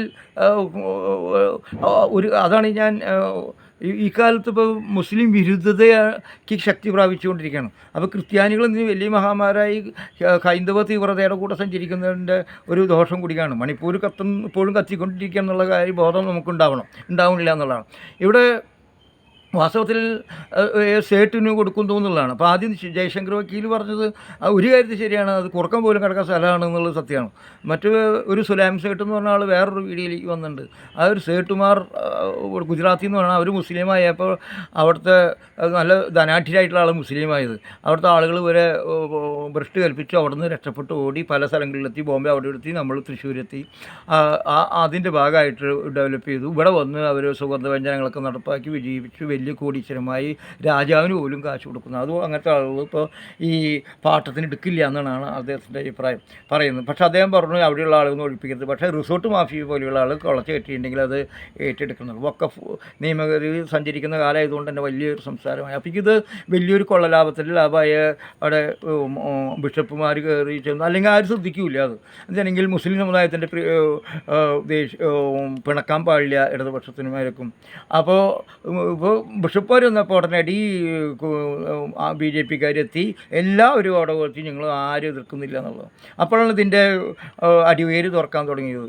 ഇപ്പോൾ ഈ സേട്ടിന് കൊടുത്തു, സേട്ടിന് ഒരു കൂട്ടർ ഗിഫ്റ്റായിട്ട് കൊടുത്തതെന്ന് പറഞ്ഞു. അപ്പോൾ ഇവർ പറഞ്ഞു ഗിഫ്റ്റായിട്ട് കൊടുത്തതല്ല, നേരത്തെ തന്നെ അദ്ദേഹം കാശ് കൊടുത്ത് മേടിച്ചാണെന്നാണ് സുലൈം സേട്ട് പറയുന്നത്. അപ്പോൾ ഇതെല്ലാം അത് വളരെ കാലങ്ങളായിട്ടുള്ളൊരു പ്രശ്നമായിട്ട് മാറുകയാണ് വസ്തുതയിൽ. അവിടെ എന്തെങ്കിലും കുടിയൊഴിപ്പിക്കുന്നതിനെതിരായിട്ട് എല്ലാവരും നിൽക്കണം. ഒരു കാലത്ത് കുടിയൊഴിപ്പിക്കുന്നതിനെതിരായിട്ട് ഇടതുപക്ഷമാണ് മുന്നിൽ നിന്നിരുന്നെങ്കിൽ ഇപ്പോൾ അത് വർഗീയ ശക്തികളും മതശക്തികളോ ഏത് പ്രശ്നവും മതപരമായിട്ട് മാറുകയാണ്. അത് മുസ്ലിമോ ഹിന്ദുവായിട്ട് ക്രിസ്ത്യാനിയായിട്ട് മാറുന്നു. ഗുരുതരമായ അത് വരുത്തി തീർക്കാൻ മാധ്യമങ്ങളെല്ലാം വളരെ കിണഞ്ഞു പരിശ്രമിക്കണം. കേന്ദ്രമന്ത്രിമാരൊക്കെ വരണം എങ്ങനെയും 4 സംഗതി നടപ്പുപോകുമെന്ന് നോക്കിയിട്ട് അതിനനുസരിച്ച്. അപ്പോൾ ഇവിടെ ഇതിനിടയിൽ പറഞ്ഞു ഇത് അപ്പോൾ മുസ്ലിം ലീഗ് തന്നെ പറയുന്നു അത് ഇടതുപക്ഷത്തിൻ്റെ കുഴപ്പമാണ്. ഈ ഇടതുപക്ഷം ഇപ്പോൾ എല്ലാവരും നടിപിടിക്കുന്ന സംഗതിയായിട്ട് വരും. വഖഫ് ബോർഡിലാണ് PSC വിടാൻ തീരുമാനിച്ചപ്പോൾ എതിർത്തത് വാസ്തവത്തിൽ ശരിയായിട്ടുള്ള. അപ്പോൾ എല്ലാവരും പിൻവാങ്ങിച്ചു. അപ്പോൾ ആരും സപ്പോർട്ട് ചെയ്തില്ല, എല്ലാവരും എതിർത്തു. വഖഫ് ബോർഡിൽ കൃത്യമായിട്ടും എല്ലാ ഇങ്ങനെയുള്ള കാര്യങ്ങളിൽ ഗൗരവമായിട്ട് തന്നെ സോഷ്യൽ ഓഡിറ്റിങ്ങും ഗവൺമെൻറ്റിൻ്റെ നിയന്ത്രണവും ആവശ്യമാണ്, അല്ലെങ്കിൽ പറ്റിക്കപ്പെടും. പലവിധ സ്ഥലങ്ങളും പോയിട്ടുണ്ട് അങ്ങനെ. അപ്പോൾ ഇവിടെ നോക്കിയപ്പോൾ അത് പറഞ്ഞ് രണ്ട് നിലപാടാണ് നമ്മൾ എടുക്കാറ് പലപ്പോഴും കണ്ടിട്ടുണ്ട്, മാധ്യമങ്ങളടക്കം, അല്ലെങ്കിൽ BJP അടക്കം, അല്ലെങ്കിൽ മുസ്ലിം തീവ്രവാദ ഗ്രൂപ്പ്. ഈ VS ആണ് ഈ ആദ്യമായിട്ട് മുസ്ലിം രാജ്യം വരും അതുകൊണ്ട് ശ്രദ്ധിക്കണമെന്ന് പറഞ്ഞ് വിമർശനം നടത്തിയ ആളെന്ന് പറയുമ്പോൾ അങ്ങനെ ഒരു വിമർശനം നിലനിൽക്കും, ഒരു ഭാഗത്ത് പറയും. ഈ മറുഭാഗത്ത് പറയുന്നത് ഈ ഹിന്ദുക്കൾ, മറ്റൊരു പറയുന്നത് ഇപ്പോൾ പറയുന്നത് VSൻ്റെ കാലത്താണ് ഇത് കമ്മീഷൻ വെച്ചത്. കമ്മീഷൻ വെച്ച് മുസ്ലിമിനെ വെച്ചു. അദ്ദേഹം പറഞ്ഞു ഇത് വഖഫാണെന്ന്. വഖഫ് എന്ന് പറഞ്ഞപ്പോൾ അന്ന് നടപ്പാക്കിയില്ല. ഇപ്പോൾ TK തോമസ് പറഞ്ഞു ഞാൻ അല്ല, ഇത് അതിന് മുമ്പുണ്ടായിരുന്ന റഷീദ് എന്നുള്ള അവരെന്നെ ഇത് എല്ലാവിധ പരിപാടി ചെയ്തു, ഞാൻ എല്ലാ ദിവസവും ഒരു പരസ്പരം. ഇപ്പോൾ എല്ലാവരും മുസ്ലിം ലീഗ് പറയുന്നു, മുസ്ലിം സമുദായം വളരെ ബുദ്ധിപൂർവ്വം പെരുമാറുന്നു ഇപ്പോൾ എന്നുള്ളത് വളരെ ശരിയാണ്. മത തീവ്രവാദത്തിൻ്റെ ശക്തി കുറഞ്ഞു വരികയാണ്. മുസ്ലിം പറഞ്ഞു ഞങ്ങൾക്ക് ആവശ്യമില്ല, ഫറൂഖ് കോളേരും ഞങ്ങൾക്ക് ഇതിൻ്റെ ആവശ്യമില്ല, അത് ഗിഫ്റ്റാണെന്നുള്ള കോടതിയിലാണ് അവരിയ്ക്കുന്നത്. അപ്പോൾ ആർക്കും ആവശ്യമില്ലാത്തൊരു പ്രശ്നമായി മാറി ഇപ്പോൾ എന്നാൽ ഈ മുൻപ് സംരക്ഷണ സമിതി ആരാണ് ചെയ്തത്? അത് മുസ്ലിമുകളാണ് ചെയ്തത്. മുസ്ലിം അതിനവകാശം തങ്ങളുടെ സ്ഥലമാണെന്നുള്ള ധാരണയിലായിരിക്കും. അവരെ പിന്തിരിപ്പിച്ചാൽ മതിയിൽ ഒരു പ്രശ്നം അവസാനിക്കില്ല. അത് ചെയ്യില്ല. ജയശങ്കർ പറഞ്ഞ പോലെ തന്നെ മീഡിയ കൊണ്ടും മാധ്യമങ്ങളും ഒക്കെ ഇത് പെരിപ്പിച്ച് നല്ല ചൂട്ട് കത്തിച്ച് കൊടുക്കും. അവസാനം പുര കത്താറാകുമ്പോൾ ഉടനടി സമാധാന ചർച്ച, അന്തി ചർച്ചയിൽ അങ്ങനെ ചെയ്യാൻ പാടില്ല, ഇങ്ങനെ ചെയ്യാൻ പാടില്ല എന്ന് പറയുന്നു. അത് വളരെ ശരിയാണെന്ന് തോന്നുന്നു. കൈ വിട്ടു പോകുമ്പോഴാണ് ഇവർ കയ്യിൽ നിന്ന് പോകുന്നത്. ഇവരൊക്കെ ഈ സാധാരണ മനുഷ്യരെയൊക്കെ പിരികേറ്റി പ്രശ്നം ഉണ്ടാക്കും. എന്നിട്ട് പിന്നെ അത് അപകടത്തിലേക്ക് ആകുമ്പോൾ എല്ലാവരും ഒന്നിച്ച് നിൽക്കണം. ഇപ്പോൾ എല്ലാവരും വഴിയും ഇടതുപക്ഷമാണെന്ന് പറയും. ഇപ്പോൾ ഇടതുപക്ഷം അന്ന് അപ്പോൾ രണ്ട് സമുദായത്തിൻ്റെ സ്വീകാര്യതയില്ല, എതിർപ്പും കിട്ടുന്നൊരു ഗതികേടിലേക്കാണ്. അപ്പോൾ എന്തുകൊണ്ടുണ്ടാവണു ഇങ്ങനെ വരുമ്പോൾ മുസ്ലിമിന് വേണ്ടി അനുകൂലമായിട്ട് ചെയ്താൽ തങ്ങൾക്ക് വോട്ട് കുറയുന്നതും തങ്ങളുടെ പിന്തുണ നഷ്ടപ്പെടുന്ന ബോധം പൊതുരാഷ്ട്രീയത്തിൽ വന്നിട്ടുണ്ട്. അതുകൊണ്ടാണ് ഇപ്പോൾ നമ്മുടെ വയനാട്ടിൽ വന്നപ്പോൾ പച്ചക്കൊടി വന്നപ്പോൾ തല്ലുണ്ടായി. കഴിഞ്ഞ പ്രാവശ്യം പ്രശ്നമായി, ഇപ്പോഴും അതിൻ്റെ വലിയ സംഘർഷം. ബലൂണാണ് ആദ്യം കെട്ടിയത്. പച്ചക്കൊടി കണ്ട പേടി വരുന്നൊരു, അത് CPM പച്ചക്കൊടി വയ്ക്കാൻ ധൈര്യം ഉണ്ടായി, പക്ഷേ കോൺഗ്രസ്സിന് ഇപ്പോഴും ധൈര്യം വന്നിട്ടില്ല. വാസ്തവത്തിൽ ന്യൂനപക്ഷങ്ങൾക്ക് ആശ്രയിക്കാവുന്നൊരു പാർട്ടി ഇടതുപക്ഷമാണെന്നാണ് എൻ്റെ വിശ്വാസം. കാരണം അവർക്ക് അല്ലാതെ മാറാൻ സാധിക്കില്ല. അവർക്ക് ഇടതുപക്ഷത്തെ അവർ വാസ്തവത്തിൽ ന്യൂനപക്ഷമാണോ ഭൂരിപക്ഷമാണെന്നല്ല, അവകാശം നിശ്ചയിക്കപ്പെടുന്നതോ പീഡിപ്പിക്കപ്പെടുന്നുണ്ടോ ആരാണ്? അത് ഭൂരിപക്ഷമാണെങ്കിൽ ഭൂരിപക്ഷത്തിൻ്റെ കൂടെ നോക്കണം. നമ്മൾ പറഞ്ഞില്ല, കാശ്മീരിലെ പണ്ഡിറ്റുകൾക്ക് അവർക്ക് പീഡിപ്പിക്കപ്പെടുന്നു എങ്കിൽ അവർക്ക് വേണ്ടി സംസാരിക്കണം. അതിലെന്താണ് തെറ്റ്? ഹിന്ദുക്കളായതുകൊണ്ട് എന്താണ് കുഴപ്പം? അവർക്ക് വേണ്ടി വാദിക്കണ്ടേ? മുസ്ലിമാണ് മുസ്ലിമിൻ്റെ, ക്രിസ്ത്യാനികൾക്ക് വേണ്ടി വാദിക്കണം. ആ തരത്തിലല്ല ഇപ്പോൾ ചെയ്യുന്നത്. ഇവിടെ വോട്ട് കിട്ടുന്നു, അതിനനുസരിച്ച് ഇപ്പം എന്താണ് വാസ്തവത്തിൽ വല്ലാത്ത ഒരവസ്ഥയിലേക്ക് എത്തുകയാണ്. വാസ്തവത്തിൽ മുസ്ലിം സമുദായം ബുദ്ധിപൂർവ്വം ഉയർത്തെഴുന്നേറ്റിട്ടുണ്ട്, അല്ലെങ്കിൽ കേരളത്തിൽ വലിയ വണ്ടം. പക്ഷേ ഈ ശാന്തത അതിവിദൂര ഭാവിയിൽ സിദ്ധിച്ചില്ലെങ്കിൽ വലിയൊരു മണിപ്പൂരിനേക്കാൾ ശക്തമായിട്ടുള്ള രീതിയിൽ ആളിപ്പടരും, കൂട്ടക്കൊലകളിൽ അവസാനിപ്പിക്കും. അത്ര ജനങ്ങൾ രാഷ്ട്രീയ താല്പര്യങ്ങളുള്ളവർ കൂടുതലുണ്ട് വാസ്തവത്തിൽ. അതും കൂടി ഈ സന്ദർഭത്തിൽ വാസ്തവത്തിൽ P. ജയരാജൻ്റെ ഒരു ആത്മകഥ വന്നിട്ട് ഈ നേരത്ത് ആവശ്യമാണോ ഇസ്ലാമിക് പോളിറ്റിക്സ് ഇസ്ലാമും എന്നുള്ള വാസ്തവത്തിൽ ശരിയാണ്. ഈ മുസ്ലിംസിൻ്റെ ഇടയിലും മതമൗലികവാദം വളർന്നു വന്നിട്ടുണ്ടെന്നുള്ളതാണ്. ഹിന്ദു RSS പോലുള്ള RSSൽ തന്നെ തീവ്രവാദമുണ്ട്, ശാന്തഭൂതകളെ പ്രോത്സാഹിക്കണമെന്ന് ഞാൻ പറയും. തീവ്രവാദത്തെ എതിർക്കപ്പെടാനാണ്. മുസ്ലിംസിലും ഈ മാധ്യമ രംഗത്തും എല്ലാം തീവ്ര രൂപമാണ്. ഈ കേരളം ഒരു ഇസ്ലാമിക രാജ്യം വേണമെന്ന് ആഗ്രഹിക്കുന്നവരുണ്ട്. അവർ ഈ ഖുറാനിൽ അതേ പറഞ്ഞ പോലെ നടപ്പാക്കണം, ഇടത്തോട്ടുമുണ്ട് അതേ ഇതിലാണ്, എത്ര ഇഞ്ച് വേണം എന്നൊക്കെ പറയുന്ന ആളുകളുണ്ട് വാസ്തവത്തിൽ. ഇപ്പോൾ അതാണ് സ്റ്റേജ് കയറുമ്പോൾ കുട്ടിയെ തടയുന്നത്. അല്ലെങ്കിൽ ഹിജാബിൻ്റെ കാര്യത്തിൽ, മറ്റുള്ള കാര്യങ്ങളിലൊക്കെ, ഈ സ്വത്തവകാശത്തിൻ്റെ കാര്യത്തിൽ ഒക്കെ വ്യത്യാസങ്ങൾ ഉണ്ടാകുന്നത്. ഈ പുരോഗമനാശയങ്ങൾ കടന്നു വരാത്ത വിധം തളച്ചിടുന്ന പണ്ഡിത ഉസ്താദുമാരുണ്ടാവുന്നുണ്ടെന്ന്. ഒരു പക്ഷേ മറ്റു സമുദായങ്ങൾ കൂടുതലുണ്ട്. എന്നാൽ ഇത് ക്രിസ്ത്യൻ സമുദായം മോശമാണ്. ഇപ്പോൾ ഞാൻ ഇതേ സമയത്തിന് മുനമ്പത്തിന് ബന്ധപ്പെട്ട് അനിൽ മുഹമ്മദിൻ്റെ ഒരു ഞാൻ വീഡിയോ കാണും. അദ്ദേഹം പറഞ്ഞു ഏറ്റവും കേന്ദ്രത്തിൻ്റെ കയ്യിലുള്ള സ്ഥലം കഴിഞ്ഞാൽ പിന്നീടുള്ള ക്രിസ്ത്യാനികൾ റോമൻ കത്തലിക്സ് തന്നെയാണ്. അതിന് കണക്കുകളൊക്കെ പറയാൻ ഞാൻ വായിക്കുന്നില്ല. കണക്കുകൾ പറയുന്നത് ലക്ഷക്കണക്കിന് ഏക്കർ ഭൂമിയാണ് അവരുടെ കയ്യിലുള്ളത്. കോടിക്കണക്കിന് രൂപയുടെ ആസ്തിയാണ് ഈ വക്കഫിന് ഇത്രയ്ക്കുള്ളൂ എന്ന് പറയുന്ന മറുവാദും അതെല്ലാം സർക്കാർ രാജാക്കന്മാർ കൊടുക്കുന്നതാണ്, സംഭാവന കിട്ടുന്നതാണ്, പിന്നെ വിദേശ ഫണ്ട് വരുന്നുണ്ട്. അങ്ങനെ എല്ലാ സ്ഥലങ്ങൾക്കും അമ്പലങ്ങൾക്കൊക്കെ ഇതുപോലെ രാജാക്കളെല്ലാം കിട്ടുന്നുണ്ട്. രാജാക്കൾ കൊടുക്കാൻ ശരി നാട്ടുകാരുടെയാണ് പൈസ. അതാണ് പത്മനാഭക്ഷേത്രത്തിൻ്റെ സ്വത്ത് നാട്ടുകാരിൽ കൂടി നമ്മൾ പറയുന്നത്. അപ്പോൾ എല്ലാവരും ഇനി പഴയ കാലം ചിന്തിച്ച് ശരി ഇനി റോമൻ കാത്തലിക്സിൻ്റെ പറമ്പുകളിൽ കുടിയൊഴിപ്പിക്കാത്ത കുടിയെടുപ്പിന് വേണ്ടി സമരം ചെയ്യുമ്പോൾ ബിഷപ്പ്മാർ അതിന് അനുകൂലമായിട്ട് നിൽക്കണം കേട്ടോ. ആ നേരത്ത് കാല് മാറരുത്. അതുപോലെ തന്നെ ഹിന്ദു ദേവസ്വങ്ങൾ താമസിക്കുന്ന ആളുകൾ സമരം ചെയ്യുമ്പോൾ ഈ ദേവസ്വത്തിൻ്റെ ആളുകളും അതിന് നിൽക്കണം. അങ്ങനെ കുടിയൊഴുക്കിനെതിരെ മനുഷ്യർക്ക് ജീവിക്കാനുള്ള അവകാശത്തെ നിഷേധിക്കുന്ന ഏത് മതത്തിൻ്റെയും എതിർക്കാനുള്ള അവസരം ഉണ്ടാകണം. അല്ലെങ്കിൽ എല്ലാം തെറ്റ്. പുത്തമ്പള്ളി ഞങ്ങളുടെ സ്ഥലമായിരുന്നു, അതുപോലെ വഖഫ് പറയും ഇതെല്ലാം ഈ പാർലമെൻറ്റിൽ ഞങ്ങളുടെ സ്ഥലമായിരുന്നു എന്ന് പറഞ്ഞ പോലെ തന്നെ ഒല്ലൂർ പള്ളി ഞങ്ങളുടെ ആണ് എന്നൊക്കെ പറയുന്നതിലേക്കൊക്കെ കാര്യം നോക്കുമ്പോൾ നമ്മൾ അയോധ്യയിലൊക്കെ കണ്ടാണ് ബാബറി മസ്ജിദിൻ്റെ കാര്യം. ഇത് ഈ പ്രാന്തിലേക്ക് പോകരുത് വാസ്തവത്തിൽ. ഞാൻ തിരിച്ച് നമ്മുടെ പി എ രാജാവിൻ്റെ പുസ്തകത്തിലേക്ക് കിടക്കും. ഇപ്പോൾ ഈ ആവശ്യമാണ് ഇപ്പോൾ സന്ദർഭം അതിന് യോജിച്ചാണോ എന്നറിയില്ല. എന്തായാലും ഇത് ചർച്ച ചെയ്യപ്പെടേണ്ട വിഷയമാണ്. പക്ഷേ ഇതിപ്പോൾ ഈ ഇസ്ലാമിക പൊളിറ്റിക്സ് മാത്രമാണ് ചർച്ച ചെയ്യപ്പെടുന്നത്. ഹിന്ദു രാഷ്ട്രീയം ചർച്ച ചെയ്യപ്പെടുന്നത്. കാസ പോലുള്ള തീവ്ര രക്ഷപ്പെട്ടു. അപ്പോൾ ഇത് കാറ്റിൻ്റെ ഗതി മാറുന്നു എന്നുള്ളൊരു ഗൗരവമായിട്ട് മനസ്സിലാവണം. മുസ്ലിം പണ്ടത്തെ പോലെ നമ്മുടെ ഗോവിന്ദമാഷ പറഞ്ഞ അള്ളാഹു ഭയങ്കരമാണ്, ഗണപതി നിസ്സാരമാണെന്ന് പറയുന്ന പരിപാടി ഇനിയും നടക്കില്ല എന്നുള്ളത് എല്ലാവർക്കും ബോധ്യപ്പെട്ടിട്ടുണ്ട്. ഈ തരത്തിലല്ല കൈകാര്യം ചെയ്യപ്പെടേണ്ടത്. നമ്മൾ പൊതുവിലാണ് നിലപ്പെടേണ്ടത്. എവിടെ നീതിയുണ്ടോ എവിടെ തെറ്റുണ്ടോ അത് ജാതി മതത്തിനറിയായിട്ട് ഈ സമയത്ത് എനിക്ക് റഹീമിൻ്റെ വാർത്ത ഒരു പ്രസ് മീറ്റല്ല ഈ ഇലക്ഷൻ ഒരു സംഭവത്തിൽ വളരെ ഗംഭീരത തോന്നും.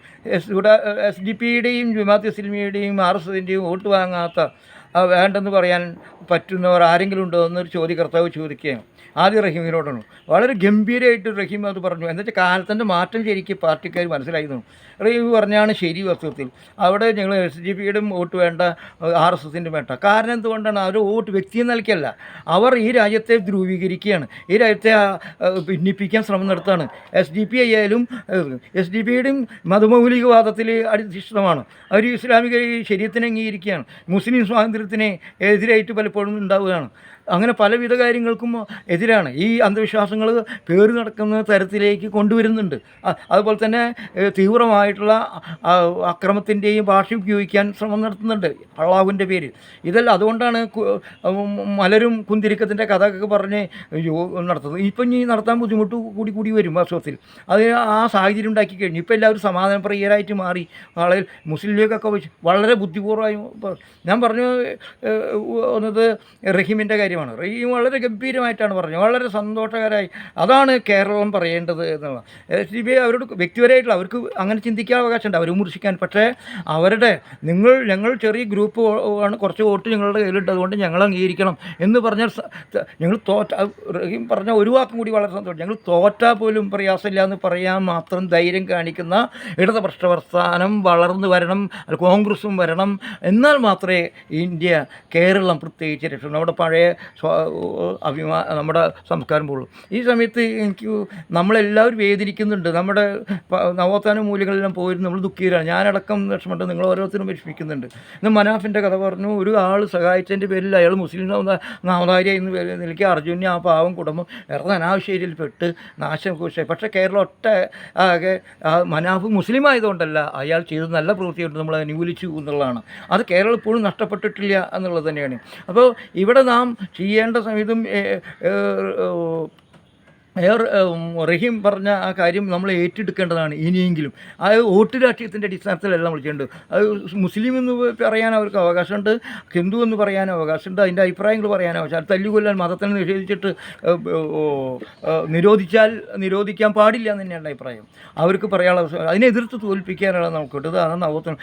ഈ ഞാൻ പറഞ്ഞു വന്നത് നമ്മളെല്ലാവരും വേദിക്കേണ്ടത് ഇത് ഇവിടേക്ക് കേരളം പോകുന്നത്, ഇന്ത്യ പോകുന്നത്, ലോകം പോകുന്നതൊക്കെ നമ്മുടെ ജോൺ ബ്രിട്ടാസിൻ്റെ ഒരു ഇൻ്റർവ്യൂ ഞാൻ കാണാനായി. അപ്പോൾ അദ്ദേഹം പറയുന്നത് ഇവിടെ നിന്ന് ഡൽഹിയിൽ കാണുന്നു, ഡൽഹിയിൽ നിന്ന് ഇവിടുന്ന് കാണുമ്പോൾ ആദ്യ കാണുകളൊക്കെ ഞങ്ങളുടെ കേരളം ഗംഭീരമാണെന്നാണ്. പക്ഷേ ഇപ്പം അങ്ങനെയല്ല. ഇതെല്ലാം മാറി മാറി പോകുന്നു.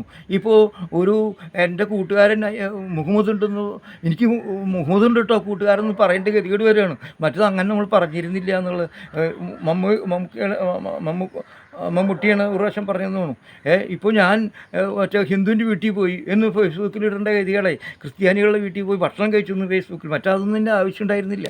അപ്പോൾ ആ തരത്തിലേക്ക് മാറുന്നുണ്ട്. ഇത് മാറ്റാൻ വേണ്ടി ഭഗീര ശ്രമം നടത്തുന്നുണ്ട്. അവിടെയാണ് സാധാരണ മനുഷ്യൻ ഉയർത്തെഴുന്നേൽക്കേണ്ടത്. ആ ഉയർത്തെഴുന്നേൽക്കാൻ ജോൺ പിറ്റേഴ്സിൻ്റെ ആശങ്ക കൂടി വളരെ ഗൗരവമായിട്ടുള്ള ഒരാശങ്കയാണെന്ന് എനിക്ക് തോന്നുന്നു. കേരളം മാറിക്കൊണ്ടിരിക്കുന്നു. ഇതെല്ലാം നമ്മൾ നേടിയെടുത്തൊക്കെ നഷ്ടപ്പെടും. ഞാനൊരു പാർലമെൻ്റ് ഒരു CPM-ൻ്റെ അനുയായി മാത്രമായിട്ടല്ല, എൻ്റെ കൺവിക്ഷൻ ആണ്. ഞാൻ ചെറുപ്പത്തിൽ ജനിച്ചു വളർന്നത് മുസ്ലിംസിൻ്റെ ഇതിൻ്റെയൊക്കെ കൂടിയായിരുന്നു. എല്ലാവരും കൂടി ജനിച്ചതുകൊണ്ട് എനിക്ക് ആരെയും എതിർക്കാനൊന്നും പറ്റില്ല. അത്രയും സ്നേഹവാത്സല്യങ്ങൾ ഏറ്റെടുത്തിട്ടുണ്ട്. പക്ഷേ ഒരാൾക്ക് കുഴപ്പമുണ്ടാകുമ്പോൾ അവർ മുസ്ലിം ആയതുകൊണ്ട് അവർ തല്ലുകൊന്നാൽ, ക്രിസ്ത്യാനിയെ തല്ലുകൊണ്ടാൽ, അല്ലെങ്കിൽ ഹിന്ദുക്കളും തല്ലുകൊണ്ടാൽ അതിനെ ഞാൻ അനുകൂലിക്കില്ല എന്നാണ് പറഞ്ഞതിനർത്ഥം. അതുപോലെ ആ വേദന നമ്മളെല്ലാം ഏറ്റുവാങ്ങുകയാണ്. വാസ്തവത്തിൽ ഏറ്റുവാങ്ങി പുതിയ പുതിയ കൂട്ടായ്മകൾ ഒന്നിപ്പിക്കേണ്ട സന്ദർഭത്തിലാണ് ഇരിക്കുന്നത്. ഇപ്പോൾ ഉപതെരഞ്ഞെടുപ്പ് നടക്കണം. നോക്കൂ, ഉപതെരഞ്ഞെടുപ്പ് സന്ദർഭം എന്താണെന്ന് നോക്കൂ. വയനാട്ടിൽ പ്രിയങ്ക വരുന്നുണ്ട്. ഞാൻ പറഞ്ഞു പച്ചക്കുട്ടിയുടെ കാര്യം പറഞ്ഞിട്ട് വോട്ടിംഗ് ശതമാനം കുറഞ്ഞിട്ടുണ്ട്. അതാർക്കും ഗുണം ഉണ്ടാവാമെന്ന് നമുക്ക് പറയാൻ സാധിക്കില്ല.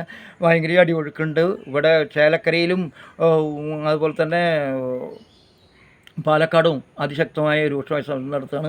ഒട്ടേറെ ടെസ്റ്റുകളാണ് നടക്കുന്നത്.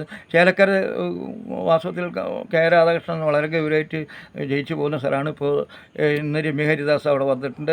യുവർ പ്രദീപ് ജനിക്കുകയാണെന്ന് തോന്നുന്നു. പക്ഷേ ഒരു കാര്യം ഞാൻ ശ്രദ്ധയിൽപ്പെട്ടത്, ഇത്രയും കാലം ഉണ്ടായിട്ട് അവരുടെ കോളനികൾക്ക് നമ്മൾ മാറ്റം വരുത്താൻ ശ്രമിച്ച അടുത്ത വർഷം വളരെ ആസൂത്രിതമായി സാധാരണക്കാർ ജീവിക്കുന്ന സ്ഥലത്ത് എല്ലാവിധ സാഹചര്യം, ഞാൻ മോഡൽ കോളനിയിൽ ഞാൻ വാടകയ്ക്ക് താമസിച്ച ആളാണ്. അപ്പോൾ ഞാൻ കണ്ടിട്ടുണ്ട് അന്നത്തെ മോഡൽ കോളനി അന്നത്തെ നല്ലൊരു ആശയമായിരുന്നു. പക്ഷേ പിന്നീട് ഓരോ കിണറിൻ്റെ തൊട്ടും കക്കൂസിയായിരിക്കും. എല്ലാ കോളിഫോമിൻ്റെ അളവ് കൂടുതലായിരിക്കും. ആ വെള്ളം ചെക്ക് ചെയ്യാനോ അന്വേഷിക്കാനോ മത്സരിക്കാനോ നമുക്ക് സാധിക്കും. തൊട്ടോട്ട് 3 സെൻറ്റ് 4 സെൻറ്റ് വീടുകളാണുള്ളത്.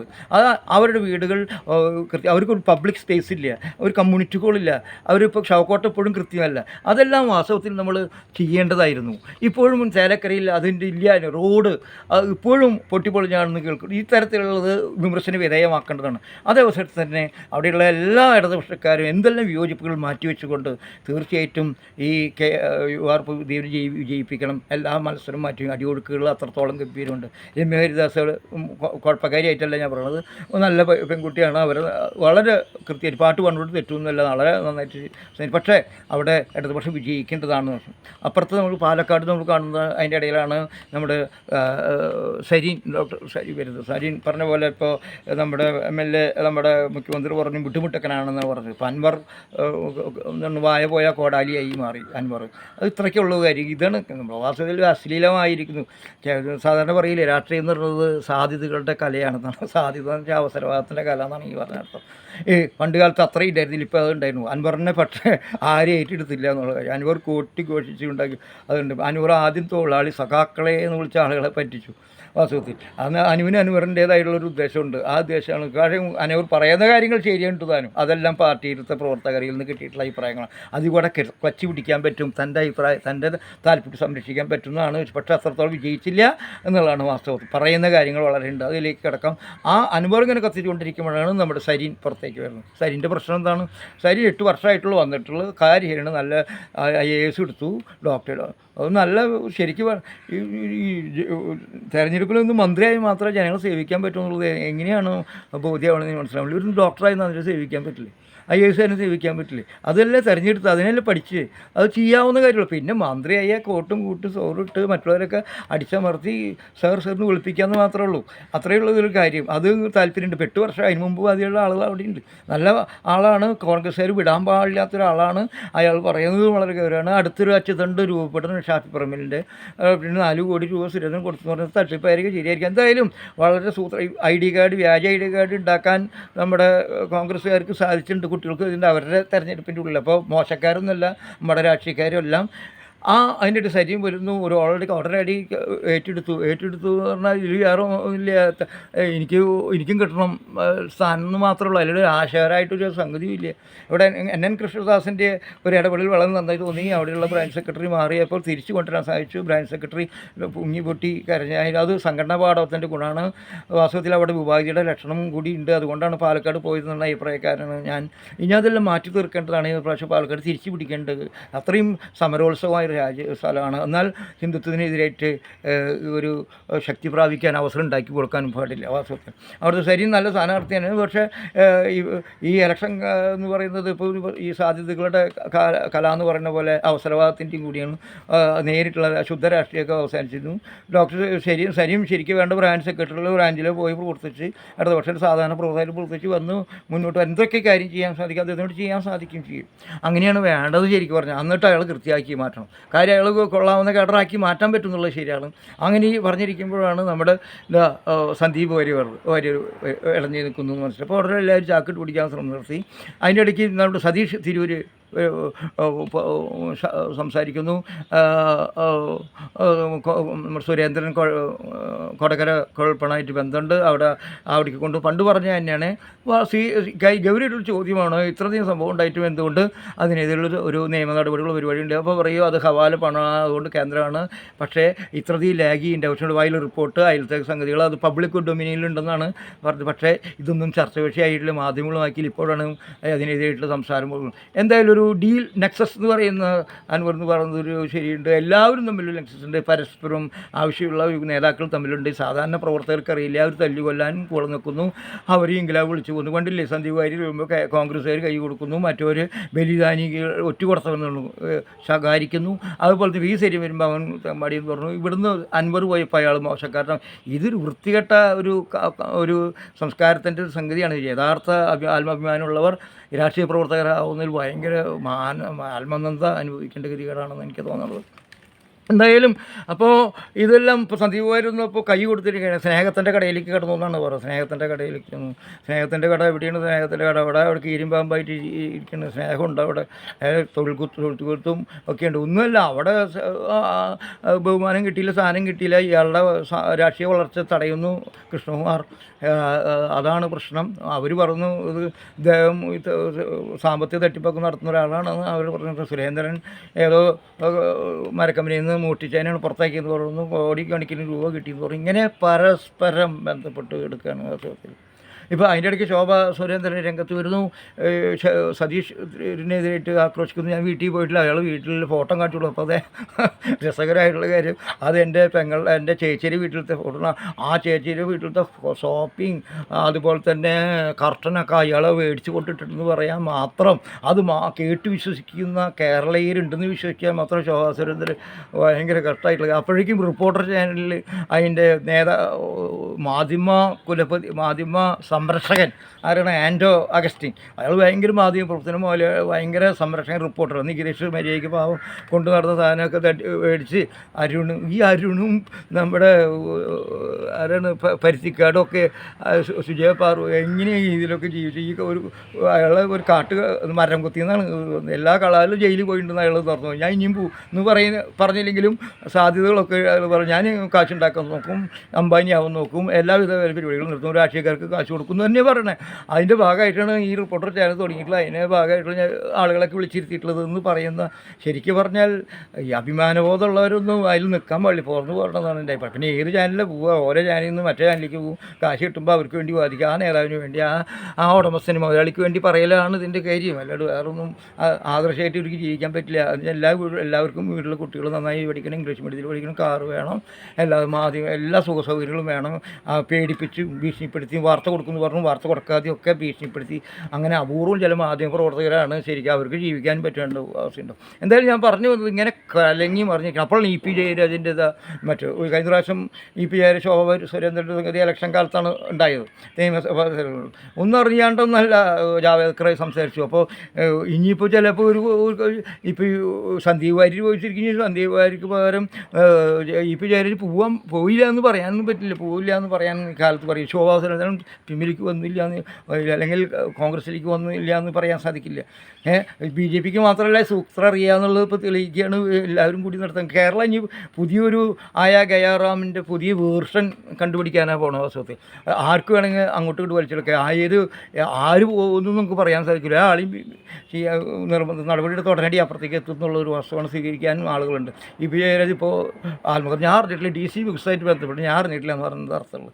ആരോടത് പറയണം? ഒരു സമ്മർദ്ദ തന്ത്രമാണ് വാസ്തവത്തിൽ ഈ അൻവറിൻ്റെ പിന്നിൽ ജയരാജ് എന്ന് പറയുന്ന ആൾ പലരുണ്ട്. എന്തായാലും ഒരു കണ്ണൂർ എല്ലാ പാർട്ടി പറഞ്ഞ പോലെ ഒരു അശ്ലീലമായിട്ടുള്ളൊരു പദപ്രയോഗ രാഷ്ട്രീയമായിട്ട് മാറുന്നു എന്നുള്ളതാണ്. ഇതിനിടയിൽ ഇതെല്ലാം പഠിക്കൊണ്ട് സന്ദീപ് വാര്യർ കൊലയ്ക്ക് അവരെ കൊല്ലൂ എന്ന് പറഞ്ഞു, അല്ലെങ്കിൽ അവരെ തല്ലൂ എന്ന് പറഞ്ഞ് പ്രസംഗിച്ച ആൾ ഈ ചാനൽ ചർച്ച പൊട്ടിത്തെറിച്ച് കയ്യടി കഴിച്ചിട്ട് ഇപ്പോൾ എവിടേക്ക് പോയി വല്ല ആത്മഹത്യ ചെയ്തു. ഒരു ബലസംഘർഷം ഉണ്ടാകും ഇല്ല. ഞാൻ മോശമായി പ്രവർത്തിച്ച് മോശമായി. അതായത് ഇപ്പോൾ പാണക്കാട് അടുത്ത് ഇതിനേക്കാൾ നല്ലൊരു മനുഷ്യനെ കണ്ടിട്ടില്ല.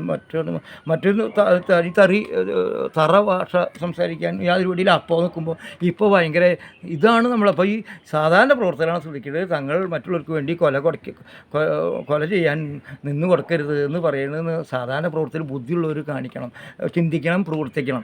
നിങ്ങൾ ശരിയുടെ പക്ഷത്തെക്കണം. അതുകൊണ്ടൊരു സിവിൽ സൊസൈറ്റി ഉണ്ടാവണം. എല്ലാ രാഷ്ട്രീയ ഉണ്ടാവും തന്നെ നേതാക്കളെ കണ്ണടിച്ച് വിശ്വസിക്കരുന്ന അഭിപ്രായക്കാരാണ്. വളരെ അപൂർവം പേരെ വിശ്വസ്തയുടെ രൂപത്തിൽ കാണാൻ പറ്റുന്നുള്ളൂ എന്നുള്ള കാര്യം ഞാൻ നീട്ടുന്നില്ല. അപ്പോൾ ജയരാജ് ഇപ്പോൾ പോയാൽ അത്ഭുതപ്പെടാനില്ല എന്നുള്ള കാര്യം, അല്ലെങ്കിൽ സമ്മർദ്ദമായിരിക്കും. പെട്ടെന്നൊന്നും ഇവിടെ വെച്ചാൽ എല്ലാ സൂത്രങ്ങളും അറിയുന്നതാണ്, എല്ലാ രഹസ്യങ്ങളും അറിയുന്നതാണ്. അൻവറിന് എല്ലാ PCCയെ കുറിച്ചുള്ള സംസാരങ്ങളുണ്ടായിട്ട് പണ്ട് കാലത്ത് തന്നെ ശ്രീവിഷയൊക്കെ ഉണ്ടായിട്ടുള്ളതാണ്. അയാളെ MP ജയരാജനെ ഓടിപ്പിച്ച് ജയരാജനെ വടകരയിലേക്ക് മാറ്റി ജില്ലാ സെക്രട്ടറി തട്ടിത്തെറിപ്പിച്ച് ജയരാജന് ഇവിടെ പൊളിറ്റിക്കൽ സെക്രട്ടറി ആളെ പറഞ്ഞേച്ച് PCCനെ കൊണ്ട് ഇങ്ങനെ ഈ കുതന്ത്രങ്ങളുടെയാണ് എക്സാലോജിക്കിൻ്റെ അതിന് ദുർബോധം വളരെ നമ്മുടെ പിണറായി വിജയനെ കരിസ്മ കളഞ്ഞിട്ടുണ്ട്. വാസ്തവത്തിൽ സൂര്യ തേജസ്സൊന്നും ഇപ്പോൾ ഇല്ല. ശരി, അതിന് മറികടിക്കുക ഇലക്ഷനൊക്കെ പ്രയോജനപ്പെടുത്തും. അപ്പോൾ സരിനൊക്കെ വിട്ടുമിട്ടക്കനാവും. അൻവർ പോയി കോടാലിയാവും. സന്ദീപ് വാര്യർ മഹാസംഭവമായി കോൺഗ്രസ്സുകാർക്ക് തോന്നും. അതുപോലെ തന്നെ തിരിച്ചും വരും. ശോഭ സുന്ദരേന്ദ്രനെ അഭിനന്ദിക്കുന്ന കോൺഗ്രസ്സുകാരും കമ്മ്യൂണിസ്റ്റുകാരും കാണാൻ സാധിക്കും. ഒരു ഉളുപ്പുമില്ലാതെ അതിനുവേണ്ടി ജയ് വിളിക്കുന്ന സാധാരണക്കാരെയും സാധാരണ പ്രവർത്തകരെയും നമുക്ക് കാണാം. ഇങ്ങനെ മലിമസമായി ഇതിൻ്റെ ഇടയിൽ ഇവിടെ ജാതി മതരാഷ്ട്രീയം വർദ്ധിച്ചു കൊണ്ടിരിക്കുന്നു. ബിഷപ്പ്മാർ അവിടെ എല്ലാ കൊളർദായങ്ങളും നടക്കുന്നുണ്ട്, ബലാത്സംഗം നടക്കുന്നുണ്ട് അല്ലേ. നമ്മുടെ ബിഷപ്പിൻ്റെ ബലാത്സംഗം ചെയ്തിട്ട് സിസ്റ്റേഴ്സ് ഇപ്പോഴും ലൂസി കളപ്പുരയ്ക്കിൽ ഇപ്പോഴും ചോദ്യം ചെയ്തതിൻ്റെ പേരിൽ മാത്രം അവർക്ക് വേണ്ടിയാക്കിയത്. അതിനും ചോദ്യം ചെയ്യാൻ കൃത്യമായിട്ടില്ല. അതിനുള്ള നടക്കുന്ന പേക്കൂത്തുകൾക്കെതിരായിട്ട് സംസാരിക്കാനൊന്നല്ലേ ഇപ്പോൾ ഈ വക പരിപാടികൾ. അതാണ് വേണ്ടത്. വാസ്തവത്തിൽ പീഡിതരായ മനുഷ്യരുടെ കൂടെ ബിഷപ്പ്മാരും സന്യാസിമാരെല്ലാവരും വരണം എന്ന് തന്നെയാണ് വേണ്ടത്. പക്ഷേ ഇതെല്ലാം എല്ലാ ഇതിൻ്റെ ഉള്ളിൽ ഗ്രൂപ്പ് വഴക്കുകളും പ്രശ്നങ്ങളുമാണ്. അതിൻ്റെ ഉള്ളിൽ ഓരോരുത്തരും പിടിച്ച് നിർത്തുകയാണ് എന്നുള്ളത് കൂടി മനസ്സിലാക്കാൻ മതവിശ്വാസികളും എല്ലാവരും. ഈ ന്യൂനപക്ഷത്തിൻ്റെ പേര് പറഞ്ഞാൽ ആർക്കാ കൊണ്ടുണ്ടാവണേ? അതിന് മേൽത്തിട്ടുള്ള ആളുകൾക്കാണ്. സാധാരണക്കാരൊന്നും അവൻ ന്യൂനപക്ഷ പതിവുള്ള. ഇപ്പോൾ ഞാൻ ഒരു പ്രാവശ്യം പറഞ്ഞു തോന്നുന്നു, SNDPയിൽ എൻ്റെ ഒരു ക്ലാസ്മേറ്റിൻ്റെ മകൾ നല്ല പഠിച്ചു പിടിക്കുകയാണ്. അവിടെ ചെന്നു. അവൾ നല്ല വിശ്വാസിയാണ്, ദൈവവിശ്വാസിയാണ്. ചെന്ന് ഏറ്റവും കാശാണ് ചോദിക്കുന്നത്. ആ കാശ് കൊടുത്ത ആൾക്ക് അവർക്ക് സീറ്റ് കിട്ടി. ഈ കുട്ടി പിന്നെ ഇൻ്റർവ്യൂവിനടക്കം പോയിട്ടില്ല. അവൾ ഇപ്പോൾ ഡോക്ടറേറ്റൊക്കെ എടുത്തിട്ട് കഴിയാറായിട്ടുണ്ട്. ഇതാണ് നമ്മുടെ നാട്ടിലത്തെ അവസ്ഥ. ഈ അവസ്ഥ നമ്മൾ നിന്നുകൊണ്ട് ചിന്തിക്കാൻ നമ്മൾ പഠിക്കണം, ഒരുമിച്ച് നിൽക്കണം. മനാഫിൻ്റെ പ്രശ്നത്തിൽ പോലെ തന്നെ പൊതുവിഷയത്തിൽ നമ്മുടെ കേന്ദ്രം തരുന്നതിൻ്റെ പ്രശ്നത്തിൽ ചെടിച്ചട്ടി അടിച്ചിട്ട് ജീവൻ മരണ രക്ഷാപ്രവർത്തനം എന്ന് പറഞ്ഞാൽ ആ വക പരിപാടി നടക്കില്ല. കടക്ക് പുറത്താലുക കള്ളത്തരങ്ങൾ ചെയ്യാൻ, അല്ലെങ്കിൽ മോൻസൺ മാവങ്ങളുടെ അടുത്ത് ഒഴിയാൻ പോകുന്ന സുധാകരനെ പോലുള്ള ആളുകൾ, ഈ അഭിനയം കാഴ്ചവെക്കുന്ന EDS ആളുകൾ, ഇങ്ങനെ KR സുരേന്ദ്രനെ പോലെ, ഇങ്ങനെ ഒരു ശോഭാ സുന്ദരൻ, EP പോലെ ഒരുപാട് ആളുകളുടെ ഒരു ചക്രാത്തി പോരാട്ടമായിട്ട് മാറണം. അതിനെതിരായിട്ട് ഞാനും നിങ്ങളൊക്കെ ഒരേ സമരം നടത്തിയില്ലെങ്കിൽ ഇത് ജയിക്കില്ല. ഞാൻ 2 ദിവസമായിട്ട് പലപ്പോഴും കോടതി സമരം പറയാൻ പറ്റിയിട്ടില്ല. 5256 ദിവസം ആവാണ്. 1234 ഞാൻ പറഞ്ഞു. ഇത്രയും നാളായിട്ടും അവർ അത് കെടാതെ സൂക്ഷിക്കുകയാണ്. വസ്തുത ഞാൻ പറഞ്ഞല്ലോ, എനിക്ക് പോലും ചെയ്യാൻ സാധിക്കില്ല. ഞാൻ കുറ്റബോധത്താൽ നിൽക്കുകയാണ്. ഞാൻ തലചായിക്കുകയാണ്. ഞാൻ തീസ്ത സരിതൽവാലിനെ വീണ്ടും ഓർക്കുകയാണ്. അവരുടെ കരുത്തിനെ കുറിച്ച്, അവരുടെ ശക്തിയെക്കുറിച്ച്, അവരുടെ ആത്മബലത്തെക്കുറിച്ച് ആലോചിക്കുകയാണ്. അകത്തോട്ട് ബാലൻ, മേച്ചേരി സേതുമാധൻ, മുറ്റിച്ചേരി ബാബു, പുറത്തൂക്കാരൻ വർക്കി, ജോസ് നായങ്കൽ, ശിവശങ്കര, ജോഷി വല്ലത്തറക്കാരൻ, മങ്കുടി സതീഷ്, അരിമ്പൂരി, കൊടക്കാടൻ, ഇങ്ങനെ വിവിധ ആളുകൾ ഇപ്പോഴും നിലനിൽക്കുന്നു എന്നുള്ളത് വലിയ കാര്യം. ഈ അടുത്ത കാലത്ത് എവിടെയോ കഞ്ചാവ് ബിഗ് ബോസിലത്തെ താരം പരീക്കുട്ടി എന്നുള്ള സുഹൃത്തും ജിസ്മോൻ എന്നുള്ള ആൾ പിടിച്ചിട്ടുണ്ട്. 10.5 ഗ്രാം MDMA ആണ്, 9 ഗ്രാം കഞ്ചാവ്, ലക്ഷങ്ങളുടെ ഇതൊക്കെ നമ്മുടെ ഹേമ കമ്മിറ്റി റിപ്പോർട്ട്. ഇപ്പോൾ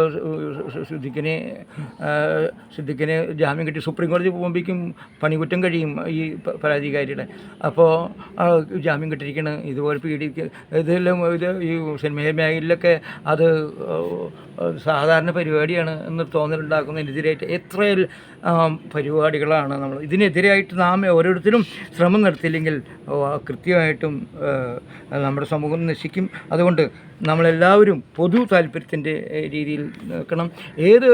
ഒരാൾ പറഞ്ഞാൽ തന്നെ അതിന് മറ്റൊരു മറുപക്ഷമുണ്ട് ഉണ്ടാവുമെന്ന് അന്വേഷിച്ചിട്ട് മാത്രമേ തീരുമാനത്തിലെത്താൻ പറ്റുള്ളൂ. നമ്മുടെ സമൂഹം നശിക്കാൻ പാടില്ല, നമ്മുടെ നാട് നശിക്കരുത്. നാട് നശിക്കാതിരിക്കാൻ നാം ജാതി മത രാഷ്ട്രീയത്തിന് അതീതമായി ശരിയുടെ പക്ഷം നിൽക്കാൻ നമ്മൾ പഠിക്കേണ്ടതാണ്. നരേന്ദ്രമോദി ആയാലും വേറെ ആളായാലും എന്നാൽ മാത്രമേ ഭയം ഉണ്ടാവുള്ളൂ. ഒരു സിവിൽ സൊസൈറ്റി വളരെ പ്രതിരോധത്തിൽ ഉയർന്നു നിൽക്കുന്ന ഒരു സൊസൈറ്റി ആണെങ്കിൽ, സാക്ഷരതയുള്ള സൊസൈറ്റി ആണെങ്കിൽ, സംസ്കാര സമ്പന്നമായുള്ള സൊസൈറ്റി ആണെങ്കിൽ, ചോദ്യം ചെയ്യാൻ ശക്തിയുള്ള സൊസൈറ്റി ആണെങ്കിൽ ഇവർ ഭയം ഉണ്ടാവും. ആ ഭയം ഉണ്ടാക്കൽ നമ്മുടെ ചുമതലയാണ്. ആ ചുമതലയ്ക്ക് നിങ്ങളും ഞാനും ഒരുമിച്ച് നിന്ന് പ്രവർത്തിക്കേണ്ട സമയം അതിക്രമിച്ചിരിക്കുന്നു. ഇവരുടെ സൂത്രങ്ങളിൽ, ഇവരുടെ കാപട്യങ്ങളിൽ, ഇവരുടെ കള്ളത്തരങ്ങളിൽ, ഇവരുടെ അഴിമതികളിൽ, ഇവരുടെ അഭിനയങ്ങളിൽ നാം പെട്ടുപോകരുതെന്ന് മാത്രം പറഞ്ഞുകൊണ്ട് എൻ്റെ വാക്കുകൾ അവസാനിപ്പിക്കുന്നു. നന്ദി, നമസ്കാരം.